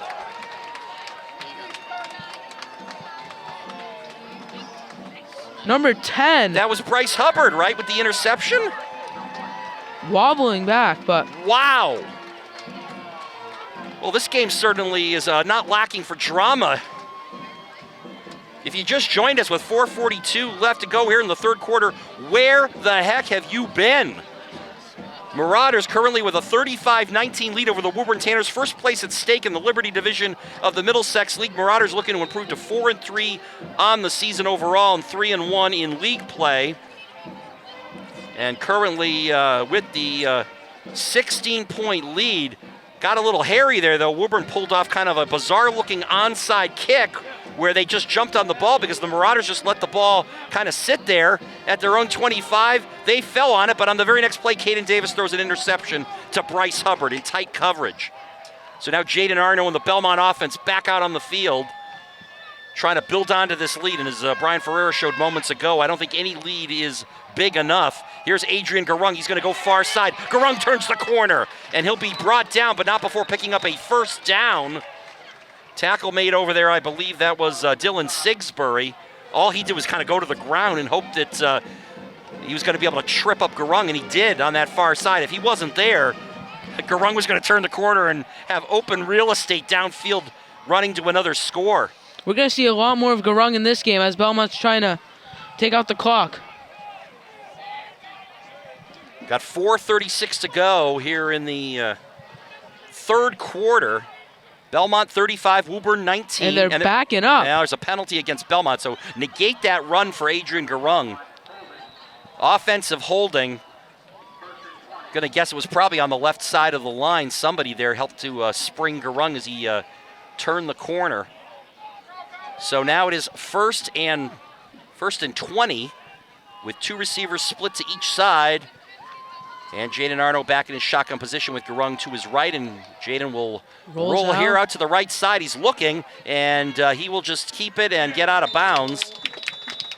gets back probably the penalty yardage. They'll bring up a second down and 10. Almost all. They get a gain of 9 on that play. As he ran out of bounds, though, the clock will stop at 4:10 to go here in the third quarter.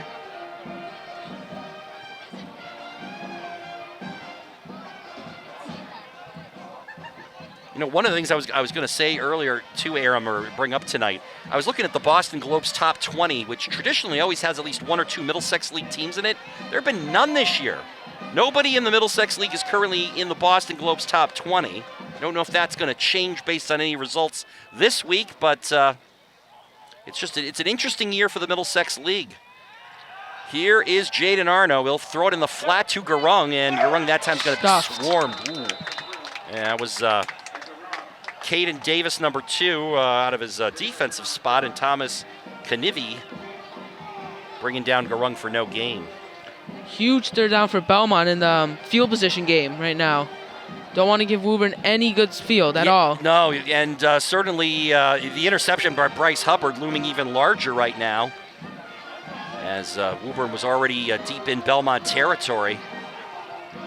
So here we go, a big third down. Jaden Arno has converted several of these already tonight, is not afraid of throwing the ball deep down the field. So we'll see what he does here on a third and they're calling it 10. The ball just kind of outside of the original line of scrimmage. Might be closer to 11, but here's Arno, and he's going to call his own number. Quarterback draw, but he's the hole closed up quickly there. The Woburn defense, among others, was number 9, Matt Souza, a senior, in on the stop. So Belmont will have to punt here, as we're under 3 minutes to go in the third quarter. Unfortunate outcome for Belmont. We would have liked at least a first down, but I mean, Marauders defense has forced 2 turnovers already, 2 interceptions from quarterback Caden Davis. As right now we've got Ryan Sclafani back about his 12-yard line. He'll get ready to punt this. Woburn should end up with some good field position. Their return man is back at midfield. And Sclafani's going to angle this to the sideline, and Lush is just going to let it bounce, and a nice bounce, a friendly Marauder bounce there. They're going to mark this out of bounds inside Woburn's 35, so not bad. A punt for Sclafani, and so the Marauder defense will take the field once again, and we'll try to keep this Woburn offense in check, leading 35-19 here in the latter stages of quarter number 3. Again, glad you could join us here on BHS Sports TV's coverage of Marauder sports, specifically here Belmont Marauder Varsity football. I'm Todd Bloniarz alongside Aram Parnagian and our cameraman and executive producer here tonight, Jeremy Meserve. The Woburn 1st and 10 at their own 39 is where they're going to spot this. And it's Caden Davis with Brian Ferreira and Scafani. There's Ferreira now taking the ball on first down. Ferreira will get about 5 or 6 yards before he's brought down at the 45-yard line. Looks like Woburn's ditching the passing game entirely, going back to what worked early in the game. Also looks like they're going back to the no huddle, which they've tried at times this year. Again, it's Ferreira, and again, Marauder defense kind of rising to the occasion. Ryan Halloran, one of the senior captains, in there to pull down Ferreira for a short gain, which makes it third down. And it is strictly no huddle here. And it's it's no huddle, but a big scrum. And Ferreira gets it, and he's not going to get the first down. They were trying to push the pile forward, but Belmont is the immovable force on that play. I don't think it was Ferreira. I think it was Thomas Kanivi. Was it Kanivi again, yeah. 44? That one happened so fast, I didn't even get a chance to view that. Fourth down.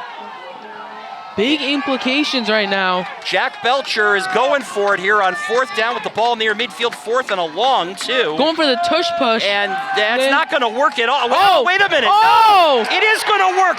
Breaking out into the open field is the quarterback, Caden Davis. It's a touchdown. Unbelievable. I thought the Marauders had him stopped at the line of scrimmage. And there's an injured Marauder back at the 45-yard line. Oh, my goodness. You called it, Aram. It was a tush push or something of the like. And it looked like the Marauders had him stopped right at the line. There was no movement. Then all of a sudden, Caden Davis broke free and outran defenders to the end zone. But right now our attention is turned to the Marauder down on the field.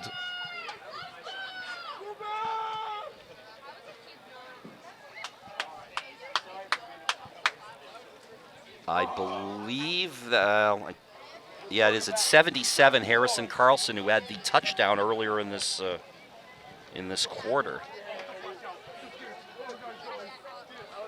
He's been a valuable member of the offensive and defensive lines for the Marauders, not to mention scoring the touchdown earlier, and he is unfortunately not getting up.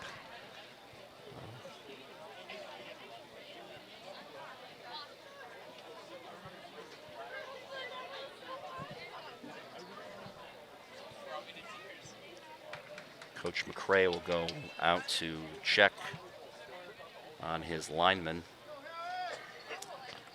He's sitting up, so. Good sign.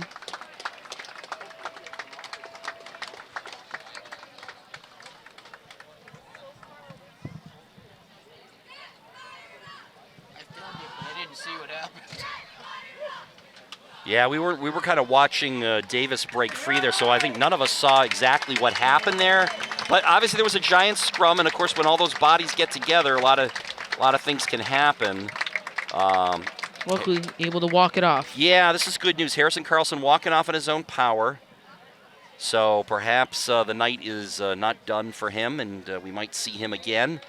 Though back to the action here, Woburn with the 50-yard plus touchdown run from quarterback Caden Davis, making it now a 10-point game, and they're going for 2.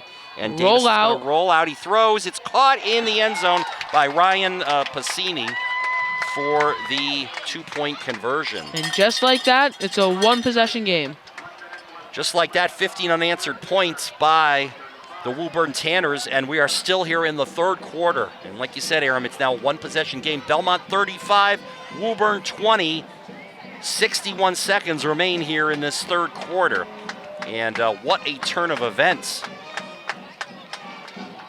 As the Marauders were cruising until 2 long runs, a 75-yard touchdown run from Brian Ferreira, not surprising. Then on a big 4th down gamble from maybe not so much of a gamble given the score by Woburn coach Jack Belcher, Caden Davis somehow broke free from the scrum. Looked like he was down. Looked like he was. I mean, again, it's hard for us to tell because it was on the far side of the field. There's also a giant scrum, so no one knows if his knee's down except the officials, of course. But he broke out, and then all of a sudden, once he did, he outran the Belmont defense.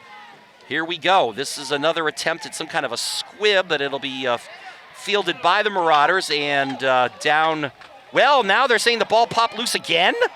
Woburn is claiming there was a fumble at the end of that play. And the call is, I think it's Belmont ball. Yeah. Yes, okay, they're saying Belmont.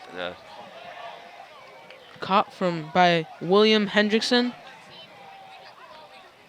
Apparently the ball must have popped loose there at the end as Hendrickson was being tackled. Well, anyway, Belmont offense back in action here, and now the offense really is going to need to start making some more plays as they are suddenly clinging to an 8-point lead. And we still have 58 seconds to go here in the third quarter. Jaden Arno back out there with the offense, and 2 receivers split each side. Garung will take the handoff from Arno. He slips, gets back up, and only gets a yard or 2, and all of a sudden the Woburn fans, some of them were just happen to be sitting right in front of us here on the home side. I don't know why we got bleachers over on the visiting side, but they chose to sit over here instead, and they're making some noise. A little too much, unfortunately, for our liking. But it's 2nd down and 9 as Garung only gained 1 on that play. And that might be the last play of this third quarter. Maybe one more play coming up, but I would think Belmont just wants to run it out, get to the fourth quarter. Yeah, and try to figure out where the big lead went. Belmont was up 35-12 after Harrison Carlson on a jumbo package had a 1-yard run at the goal line. But now, all of a sudden, yeah, we got a timeout. Belmont takes a timeout with 7 seconds. I think they wanted to avoid the delay of game penalty. The game clock was, or the play clock was running down. And so, unfortunately, now Belmont has to take one of their 3 second-half timeouts. That might come back to bite Coach McCray and the Marauders if they might need that timeout at the end of the fourth quarter. But at the same time, you don't want to take a 5-yard delay of game penalty here, especially with all the momentum now suddenly shifted to the Woburn side of the field. So there's 7 seconds remaining here in the third. And Belmont took a 35-12 lead in this quarter after we had the 1-yard touchdown plunge from Harrison Carlson, who thankfully seems to be okay after getting hurt a little bit later in this quarter. That came with 5:15 to go in the third quarter, and now in the last 5 minutes, Woburn has put up 2 long touchdown runs with an extra point and a 2-point conversion, and suddenly has gotten this down to a 1-score game, 35-27, as we head into the fourth quarter, which is going to end up probably being a very wild fourth quarter, to say the least here. I want to remind you we got more coverage of Belmont football next Friday. That'll be live here on BHS Sports TV. Marauders, it'll be senior night. 18 seniors to be honored prior to the game against the Reading Rockets, as the Marauders will conclude the regular season portion, sans Thanksgiving, of course, with Watertown. But it'll be their final Liberty Division game as well against the Reading Rockets. Here's a handoff on second down to Garung, who's looking to, again, juke his way to some yardage. And he'll get across the 40, but that will be it, and the third quarter will come to an end. And again, your score here after 3, Belmont 35, Woburn 27 on BHS Sports TV's coverage of Marauder football. Todd Bloniarz, Aram Parnagian, and our cameraman and EP, Jeremy Meserve. Glad to bring you all the action here, streaming live on Belmont channels 9 and 29 and belmontmedia.org/public TV. Wherever you are watching this game, on your TV or your phone, your laptop, any device, we're glad you could join us as we have the makings of a exciting fourth quarter. Yeah, this one's going to be one for the ages. Marauders trying to win for just the second time in the last 12 meetings against these Woburn Tanners, and they've had a few heartbreaking ones along the way, including 2 years ago here when the Marauders were trailing 21-14 with 10 and a half minutes to go in the fourth quarter in the ball game. The Marauders offense stayed on the field for the remaining 10 and a half minutes of that game, but unfortunately all they could get was a touchdown. They missed an extra point and a field goal in that game and lost 21-20 as Woburn held on, despite the fact their offense, again, not on the field for the last 10 and a half minutes of the game. Seems a little too early to be saying this, Todd, but a huge, massive third down for Belmont. Yeah, they're all huge at this point, Aram. It's not too soon to say it at all. I think every play is going to be a big one, and one of the officials blew the whistle. It's not a timeout, but officials are looking to the far right here. I don't know what's going on. Okay, I think we're just going to get back to the play. I don't see anybody flashing any lights or anything, thankfully, so I think we're good. We're ready to go. But a big third down play, as you said, Aram, coming up here, 3rd and 6. Belmont has to get to the 47-yard line for a first down. And the other question that would come up is if they do not convert this, this is, again, an area earlier in the game where they were going for it on 4th down. I'm not sure that might be the case here. Here's a pass to the side, and it's off the hands of Bryce Hubbard, incomplete on the throw, and I think this time the Marauders are going to, in all likelihood, punt, as I see Ryan Sclafani, number 12, making his way out on the field. Big letdown for Belmont. Got to have that. Well, that's the thing right now is Woburn's got the momentum, and their defense now is gaining momentum because they're holding Belmont to these 3 and outs pretty much, or at least kind of stalling Belmont's offense, which looked so unstoppable as early as, or as recent as the middle of the third quarter. Seemed like this game was almost over, heading to a rout, and now? Well, this was a similar spot Marauders were in last week. They led Arlington 21-7 at the half and did not score the rest of the way, as Arlington scored 4 touchdowns. Here is a punt from Sclafani, angled to the far side. It's going to go out of bounds at about the inside the 30-yard line. So Woburn will take over again with their offense. 11:45 to go, plenty of time here in, and let's say it, it's regulation time, because the possibility exists in an 8-point game that we could end up in overtime. Been a while since it's been an overtime game here at Harris Field. What has turned into a bit of a chilly night. It started a little bit warmer, then the rains came just seconds before kickoff, and then the cool wind, and a raw wind at that, has been kind of more of a raw breeze, but it's making things feel a lot cooler than they were on this autumn night in mid-October. Here's a handoff to Ferreira, and he'll be gang tackled, but not before he picks up about 7 or 8 yards. At least I believe that's Ferreira. And recently, he's been a killer for Belmont. Belmont having trouble stopping Woburn's ground game. Yeah, I mean, the Ferreira with the 75-yard touchdown run in the third quarter, and then Caden Davis with about a 51-yard touchdown run for Woburn's most recent score. Second down, that's Ferreira again, and he just, no, check that 44, it's Kanivi, yep, sorry. Even with the binoculars, it's a little hard, you know, the way they run this tightly packed formation, you'd swear they were playing rugby, which I know Jeremy Meserve and some of our other BHS Sports TV staffers are well versed in, with all the state championships accumulated by the Marauders in handoff to boys Ferreira. and girls. Yeah, there's Ferreira, and it's first down. He'll pick up about 7, and well, it just feels like right now Woburn is in control, both sides of the line of scrimmage, after Belmont had really owned this up until the 5-minute mark of the third quarter. So over the last 7 minutes, it's been all Woburn. They've gotten 2 touchdowns and many first downs. 2nd and 4. Handoff goes to the up back, Kanivi again. There's Kanivi, open field, first down. Or is that, yeah, no, that's Kanivi, yeah. The sophomore, Thomas Kanivi, out of his fullback position, and now all that misdirection and change of pace here is throwing off the Belmont defense, which also now you got to kind of factor in, there's probably a bit of a fatigue factor here for Belmont's defense.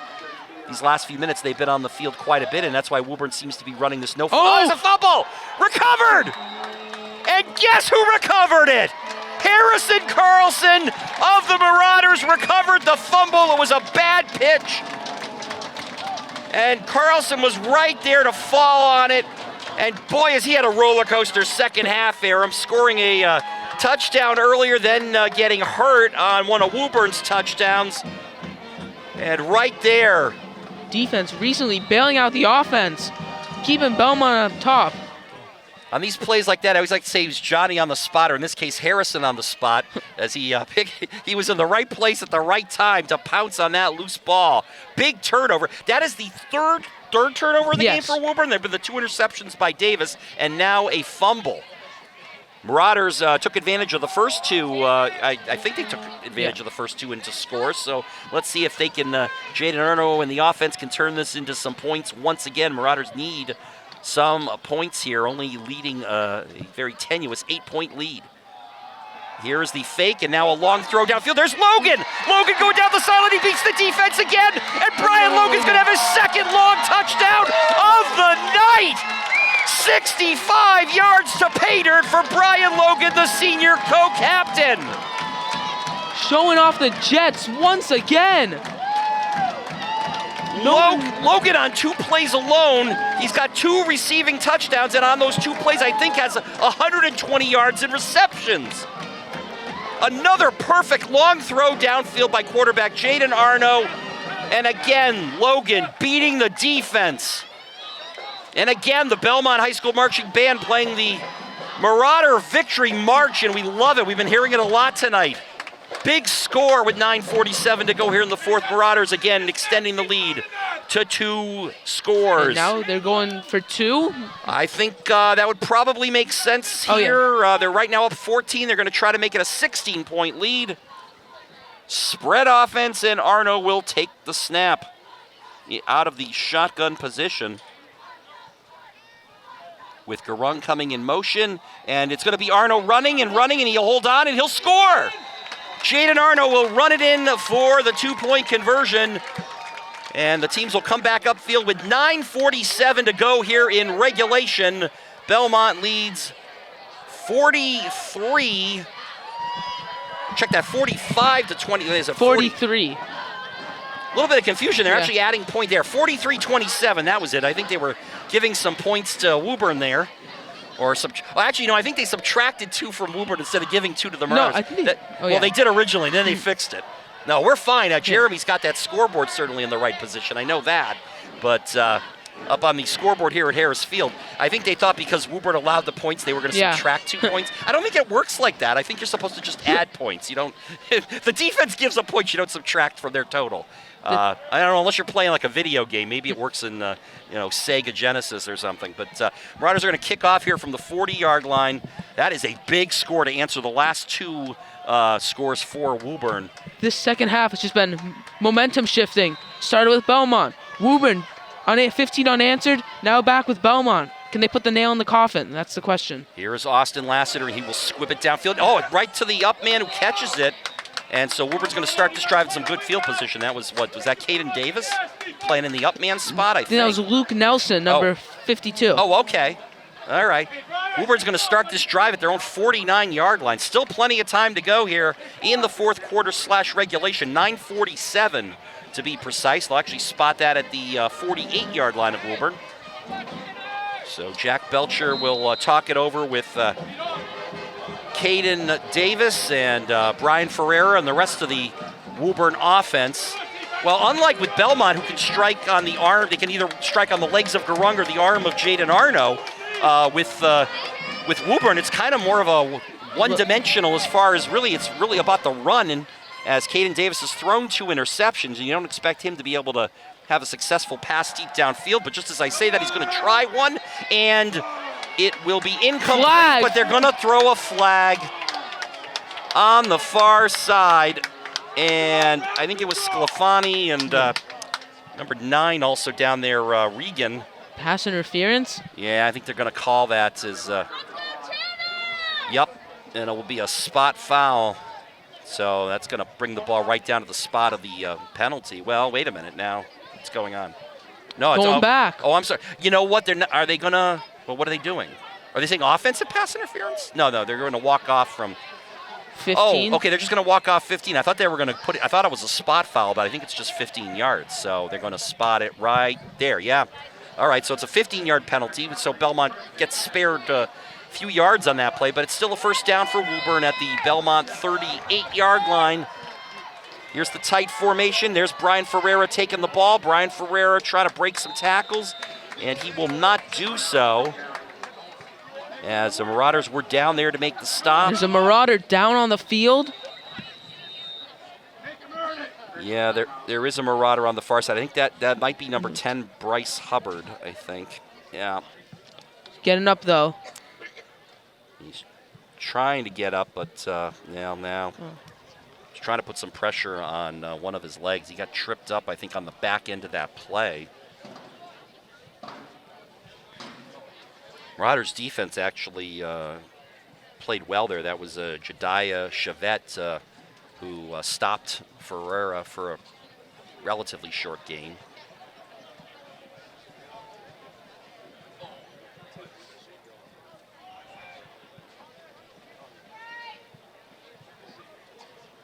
Clock is stopped with 9:23 to go here in the fourth quarter.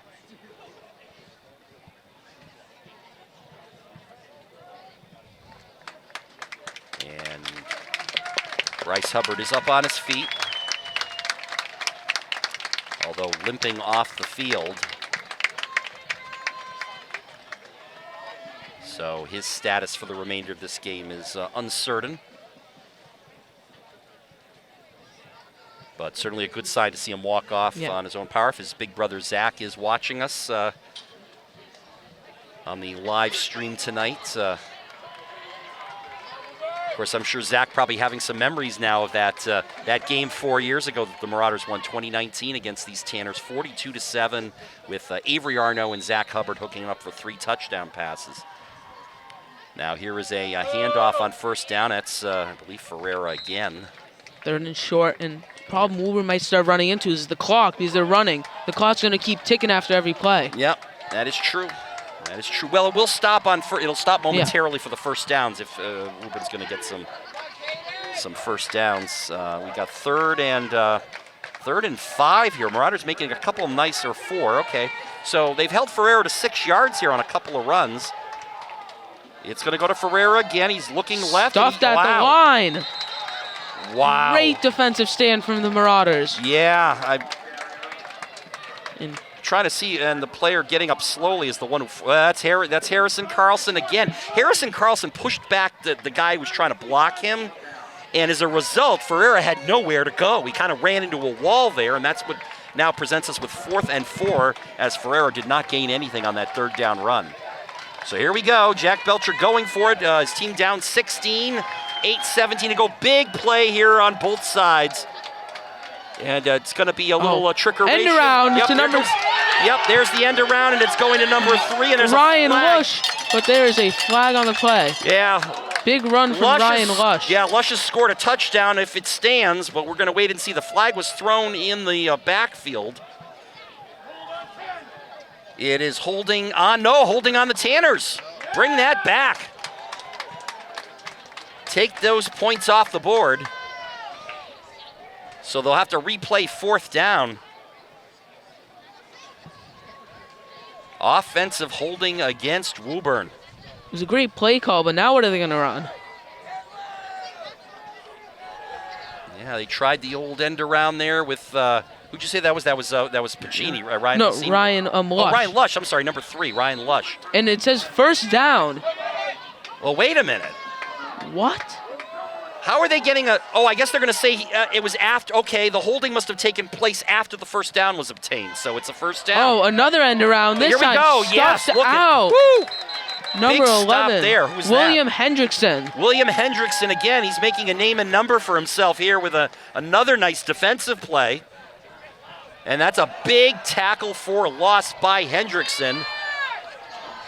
Going to bring up 2nd and long, and the clock is now a factor, continuing to run under 7.5 to go. Belmont 43, Woburn 27. So again, to kind of tell you what happened on that last play, they gave Lush the 1st down run, but they did not give him the touchdown as the hold took place at about the spot where Woburn is right now. Here's a pass Screen from pass, Davis. and he drops it. Oh, it is dropped, incomplete on the drop. Davis looking, and you could not get the connection there with Lush. Or was that Ferreira? I think that was either Lush That or was Ferreira. So, okay, 3rd and 17 now. Again, if you're Woburn, it's definitely 4 down territory, so they've got 2 plays to pick up this 1st down. 3rd and 17 at the Belmont 30. They'll need to get to at least the Belmont 13 for the 1st. Clock is stopped with 7:06 to go. Do we have was it an official's timeout? I think so. So here we go. Every play a big one at this point. Caden Davis works out of the shotgun, and now from Belmont. Belmont's going to take a timeout here. 2nd one of the half. Yeah, exactly, Aram. That leaves them with just 1. So don't know if that will be a factor. Hopefully it won't. Right now, Belmont is in front by 2 touchdowns and 2 two-point conversions. As we look over to the trainers table here on the Belmont side, Bryce Hubbard is sitting up over there, but his knee is well taped up, and I'm guessing he's probably done for tonight. Hopefully it's not a serious injury, and the Marauders will have him back for next week's game. Remember, again, next week's game will be right here on BHS Sports TV, senior night. The regular season home finale for the Marauders against the Rockets of Reading High School. Reading kind of having a bit of an up and down year, so again, that's a game you look at. It could go either way. Reading has struggled at times. They had won 25 straight Middlesex League games until Woburn beat them earlier this year. That was the night Brian Ferreira set the all-time Tanners running record for total yards. So again, back to live action here. 7:06 to go. 3rd down and 17 for Woburn at the Belmont 30. Big third down for Woburn. They need this, They or at least absolutely get do. close. They sure do. Here is in the shotgun, and the handoff will be, it's a fake handoff to Ferreira. Pass in the flat. Ryan Lush. Lush has it. Lush has the first down and more. He'll get out of bounds. Or are they going to, where did he say he got out of bounds? It's going to be a 4th and short. Oh, okay. He was just short of the marker. Down at the 15-yard line of Belmont, so it's 4th and 2. Big play for the Marauders defense here, 4th and 2. What do you do if you're Woburn coach Jack Belcher? I'd have to think here that Brian Ferreira's got to be part of this play. No, but then again, would the Marauders be trying to expect that? And so it's definitely a chess game going on here right now. Bit of a different setup. It is a different setup because Ferreira's not even back there. QB take. It will be a QB take. Oh, and the ball's loose. Fumble. Who's got it? I couldn't tell. They are saying Woburn ball, I think. I believe. It is. Yep. First down. Wow. Lucky break for Woburn. So they'll have the first down at the Belmont 11-yard line. Clock has been running now since the first down. They moved the chains. 6:41, 6:40. Tick, tick, tick. Belmont leads 43-27 over the Woburn Tanners, but the Tanners in deep in Belmont territory, trying to get and needing an absolute touchdown here. Caden Davis rolls out, throws. It's caught, and it is a out of bounds first down, I think, again. Or no, check that. It won't be first down, but it was knocked out of bounds inside the 5. That was just short. That was Ryan Pacini, number 4. Yep, second down and about 2. They're going to give them a gain of 8 there. Woburn knocking on the doorstep. Going back to the hurry up. Some more, again, it's a tight huddle here. And the handoff will go to Brian Ferreira. He turns right. Brian Ferreira will score his 3rd touchdown of the night for the Woburn Tanners. And now his 16th touchdown of the season. 14 of those 16 have been on the ground. And in fact, even the 2 that were considered pass receptions were more like little dump passes, and then he ran like 50 yards after he caught it. So I would say they've almost all been rushing touchdowns. But that's 35 touchdowns over the last 2 seasons for Brian Ferreira of the Woburn Tanners, which has probably got to be close to the most in the state over that period of time. Now a big 2-point conversion coming up. This is the difference between a 2 possession game and a 1 possession game. Belmont currently up 10 with 5:50 to go. Here's the attempt at the 2. They throw, and it's an easy 2, as converting that was Evan Kolodko, one of the senior captains. He'll catch the pass from Davis. So the teams will come back upfield with 5 minutes and 50 seconds to go in regulation, with the score Belmont 43 and Woburn 35. It is indeed, Aram, a 1-score game once again. There's no question that the Belmont offense is going to have to, at the very least, take a significant amount of time off the clock. If they can, they don't have to score, but they do have to make sure Woburn's offense doesn't get the ball back. At least a couple first downs, at least. So we'll have a kickoff upcoming here again. Thank you very much for joining us. If you're watching us live, hope you're enjoying tonight's broadcast on BHS Sports TV. I'm Todd Bloniarz alongside Aram Parnagian and our cameraman and executive producer of BHS Sports TV, Jeremy Meserve, bringing you an exciting game. Marauders coming into this one at 3-3, 2-1 in Liberty Division play, looking to go 3-1, and will take over first place if they can hold on to this lead. Here's a little short kind of mid-range kick, and it will be taken by the Marauders. That's old number 9 over there and coming to the near side. Casey Regan. And he'll maintain the possession. The Marauders offense will take to the field with 5. And a flag on the play. Now, it's a late flag, so I'm thinking some kind of personal holding on Belmont. Well, they kind of waited to throw that one, huh? I mean, that almost felt like it was going to be more of a personal foul type thing, because they waited before throwing the flag. Like the 2 teams that already started, like the offense already was going out on the field. Maybe they just couldn't get the flag out of his pocket or something. I don't know. Anyway, so that's going to back the Marauders up a little bit here to start this drive. That comes with 5:43 remaining in regulation, and the Marauders clinging to an 8-point lead. A lead which had been as big as 23 in the middle of the 3rd quarter. Belmont past 2 games having trouble holding on to a lead. Well, Woburn showing a lot of fight, especially after they fell behind 35-12 with under 6 minutes left in the third quarter, and they've scored 3 touchdowns since then. Marauders having just 1. And they're going to start this drive at their own 30-yard line. Again, Marauders don't need to score, but they do need some first downs, and they need to take some time off this clock. Marauders' offense has been so effective tonight. Let's see if it can continue here when it matters the most. Jaden Arno in the shotgun, and he'll hand it off to Gurung. Gurung busting across the 35. He'll get some positive yardage, and most importantly, keeping that clock running. Gains 5 on the play. It'll be 2nd and 5.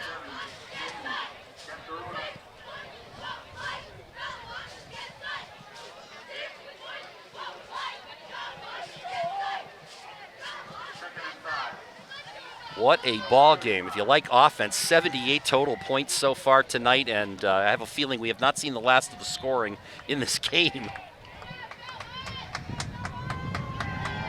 2nd and 5. Gurung is to the right of quarterback Jaden Arno. 2 of the 6 senior captains. It's a fake to Gurung. Take. Yes, here is Jaden Arno in the open field. He's got the first down. He's got more all the way up to the 47-yard line. First down, Marauders, and the clock will stop momentarily. And Gurung having trouble getting off the field. Oh, So yeah, he's holding. Oh, it might be his quad. He was looked like he was kind of, and now he goes down on the sideline. That cannot be good. Ooh. Adrian Gurung, who's had a great night tonight. Pivotal part of this offense.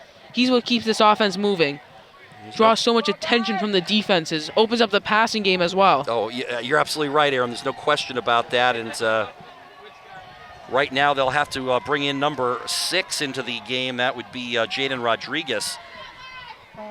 He'll be lined up to the left of Arno. So it's 1st and 10 at the 46-yard line. The clock is running, and Jaden Arno is smartly taking off as much time as he can off the clock. Here comes Austin Lassiter on the end around. He'll turn the corner, and he'll get a couple of yards close to midfield, but that's it, and he is tackled out of bounds, so that's going to stop the clock with 3:55 remaining. And that's Gurung is back in the game. And Adrian Gurung, yeah, maybe it was a Charlie horse, something with the quad, but he's, you know what, if nothing else, Adrian Gurung's going to tell you what a tough player he is. He's probably still feeling the effects of that, but he is good. He is not going to come out of this ball game, not with so much on the line here. And the Marauders needing first downs to try to run out this clock. They lead 43-35. It's 2nd down and 8.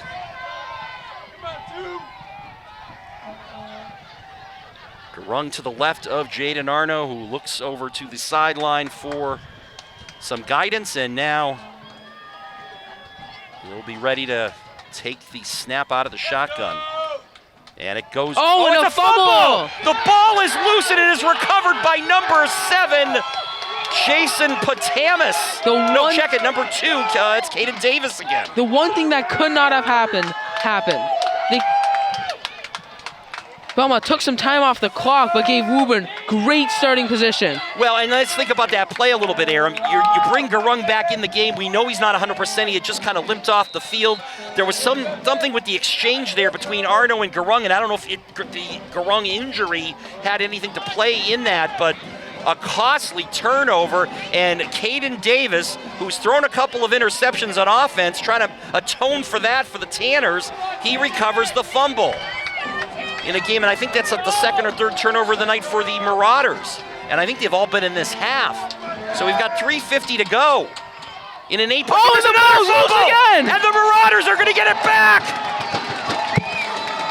Zach Zadem. Yeah, Zach Zadem, number 70, had a big part of the offensive line, also on the defensive line. And once again, much like Harrison Carlson earlier in this quarter, was Johnny on the spot, landing on the loose ball as Woburn has the same exchange problem, try to get the ball to their star running back. It's like nobody wants the ball. Giving it back to each other. Oh my goodness, wow. What a swing of events and emotions on both sides. So Belmont has it back at their own 45 with 3:44 to go. Once again, trying to run out the clock and avoid a turnover. Gurung is to the right of Jaden Arno, who's in the shotgun, 2 receivers split each side. have to think the Marauders are going to probably want to run the ball here.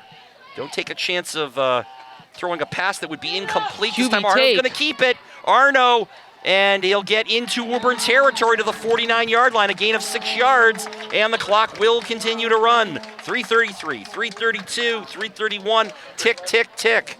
Tick, tick, tick, tick, tick, tick. Here we go, and Woburn's good. Jack Belcher may have to start thinking about using some of those timeouts. I think they got at least a couple. They might have called one earlier in the half. I'm kind of forgetting now, but they've got some, but maybe a little too early. Coach Belcher going to hold on to those timeouts for now, but Marauders here doing what they should be doing, taking as much time between plays as possible. 3:06, 3:05. Here comes Jaden Arno back into the huddle. Of course, there's probably not much time left on the play clock if they want to get this snap off, so they're going to have to hurry. 2nd and 4 at the Woburn 49. We're down under 3 minutes to go in regulation. Belmont up by 8. Here's Garung. Garung will be short of the first down, but he'll pick up a couple of more. Timeout, Woburn. And now we get the timeout from Woburn head coach Jack Belcher. And another Marauder on the ground. Oh, boys. Number 51, I believe. You are correct, Aram. That would be Enzo Passos, part of that offensive line. I think a lot of this could also be, at this stage of the game with so much going on back and forth here, could be cramping issues here. Yeah. I know, a lot of these players we mentioned, they play both sides of the ball. We're getting deep into the game. There's been a lot of plays, so it's, this is tough. Unfortunately, though, Passos not getting up quickly, and once again, Belmont training staff over there to take a look.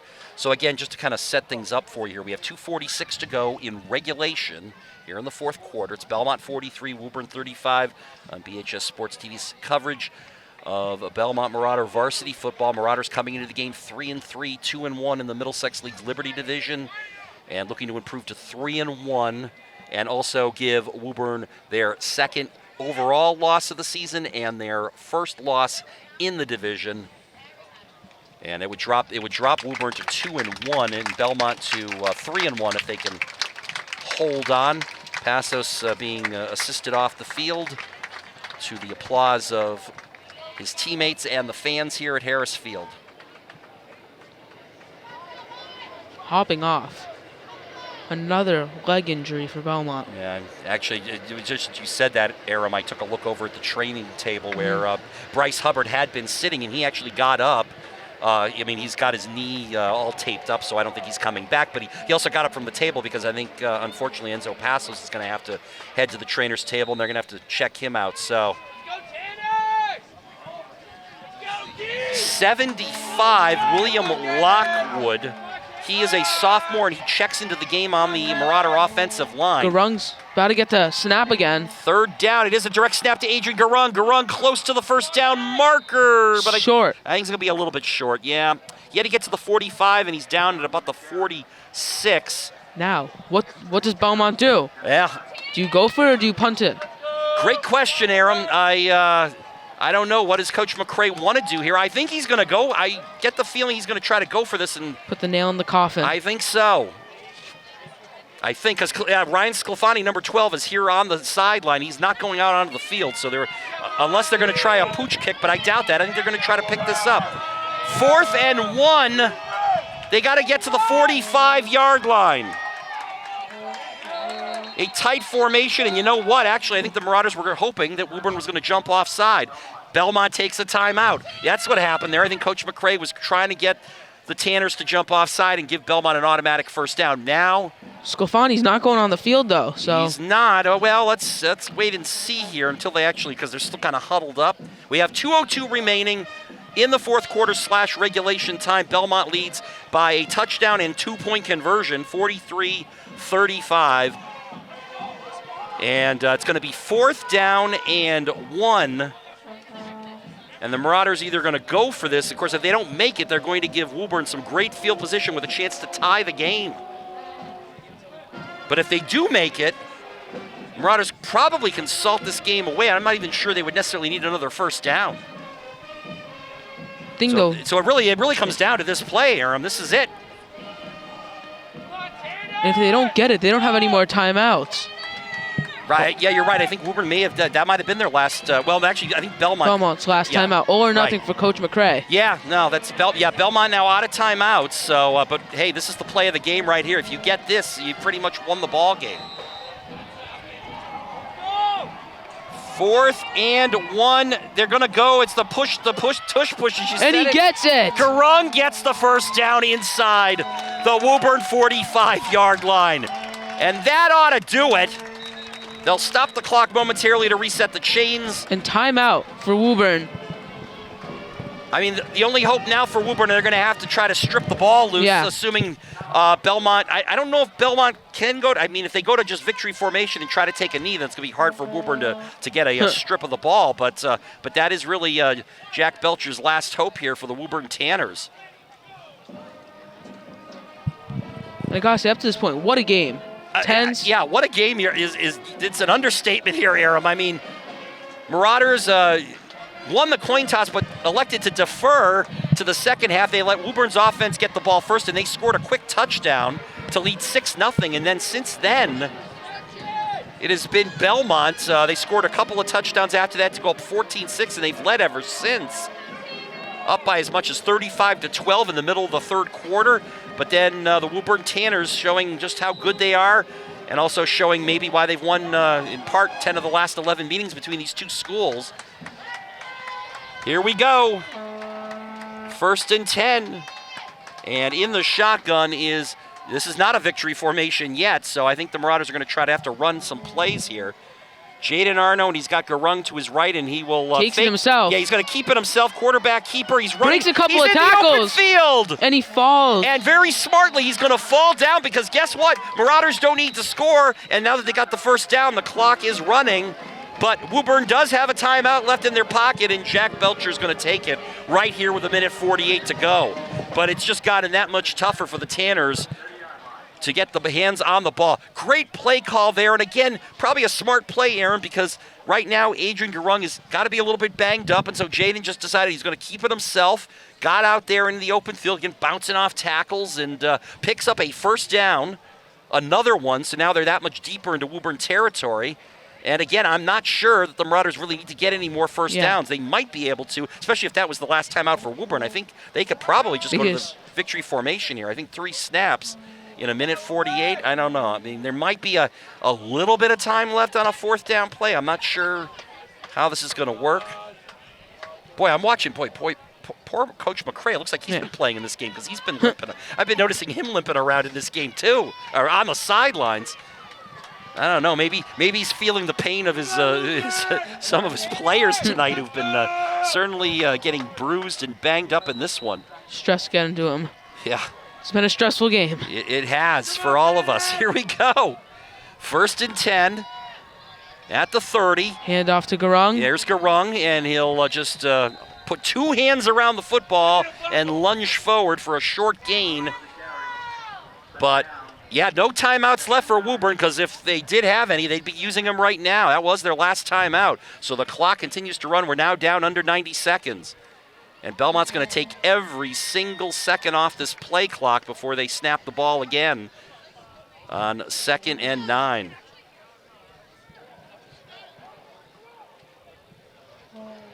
Wow, this has been an extraordinary effort by the Marauders tonight on really on all sides of the ball. Again, Marauders go to a spread formation. Jaden Arno is going to just keep this himself. He will keep running, juking, and he will be short of the first down, but that's okay because he stays in bounds and the clock will continue to run. Almost just as well that he didn't get the first down because the clock does keep running. There's no stoppage here, and we're now down under, well, right here, 40 seconds, 39, 38, and the Marauders bench starting to erupt in victory. And Coach McCray getting a big hug from one of his assistants. Yeah, that is it. And the Woburn side very dejected as they start to make their way close to the bus. Now the Marauders get into victory formation. Jaden Arno under the center will take this snap. Will go to a knee. And the Belmont Marauders pulling off a tremendous victory here tonight at Harris Field.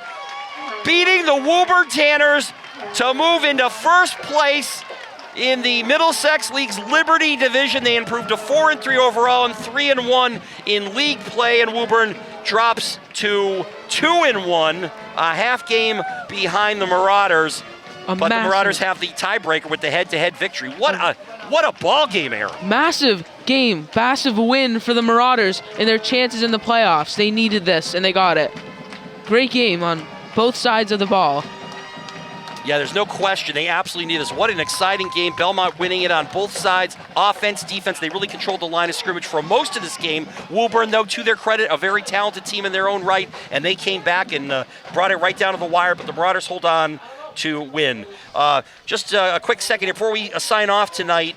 I want to take a quick moment. I want to thank all of the talented and hardworking staff here at the Belmont Media Center. That includes Program and Production Director Julie DiStefano, Studio and Remote Production Coordinator Matt Simonelli, and of course the Executive Director at the BMC, Jeff Hansel. Of course, I also want to thank the folks who brought this production and made it possible. First, Aram, big thanks to you. Great job tonight jumping in there in that second quarter. You called 3 of those 5 Belmont touchdowns, or 6 touchdowns, so that's great. And I do want to also take this opportunity. I want to thank Jeremy Meserve. He's the coordinating executive producer of BHS Sports TV, which has had a very busy fall. And basically from September to June, every school year, he's responsible for all the high school games that you watch across all the BMC's broadcast and streaming platforms. And that certainly includes these varsity football game broadcasts. He works game camera, edits the graphics and post-production, monitors the audio levels to ensure the best sound quality. That's far from an easy task, but I'm the one blustering on the microphone. But Jeremy, your efforts are well appreciated. So for the last time from me here during the 2023 season, for Aram and Jeremy, I wish you all a good night from Harris Field. Final score one more time. The Belmont Marauders 43, the Woburn Tanners 35. This has been a BHS Sports TV production. Good night.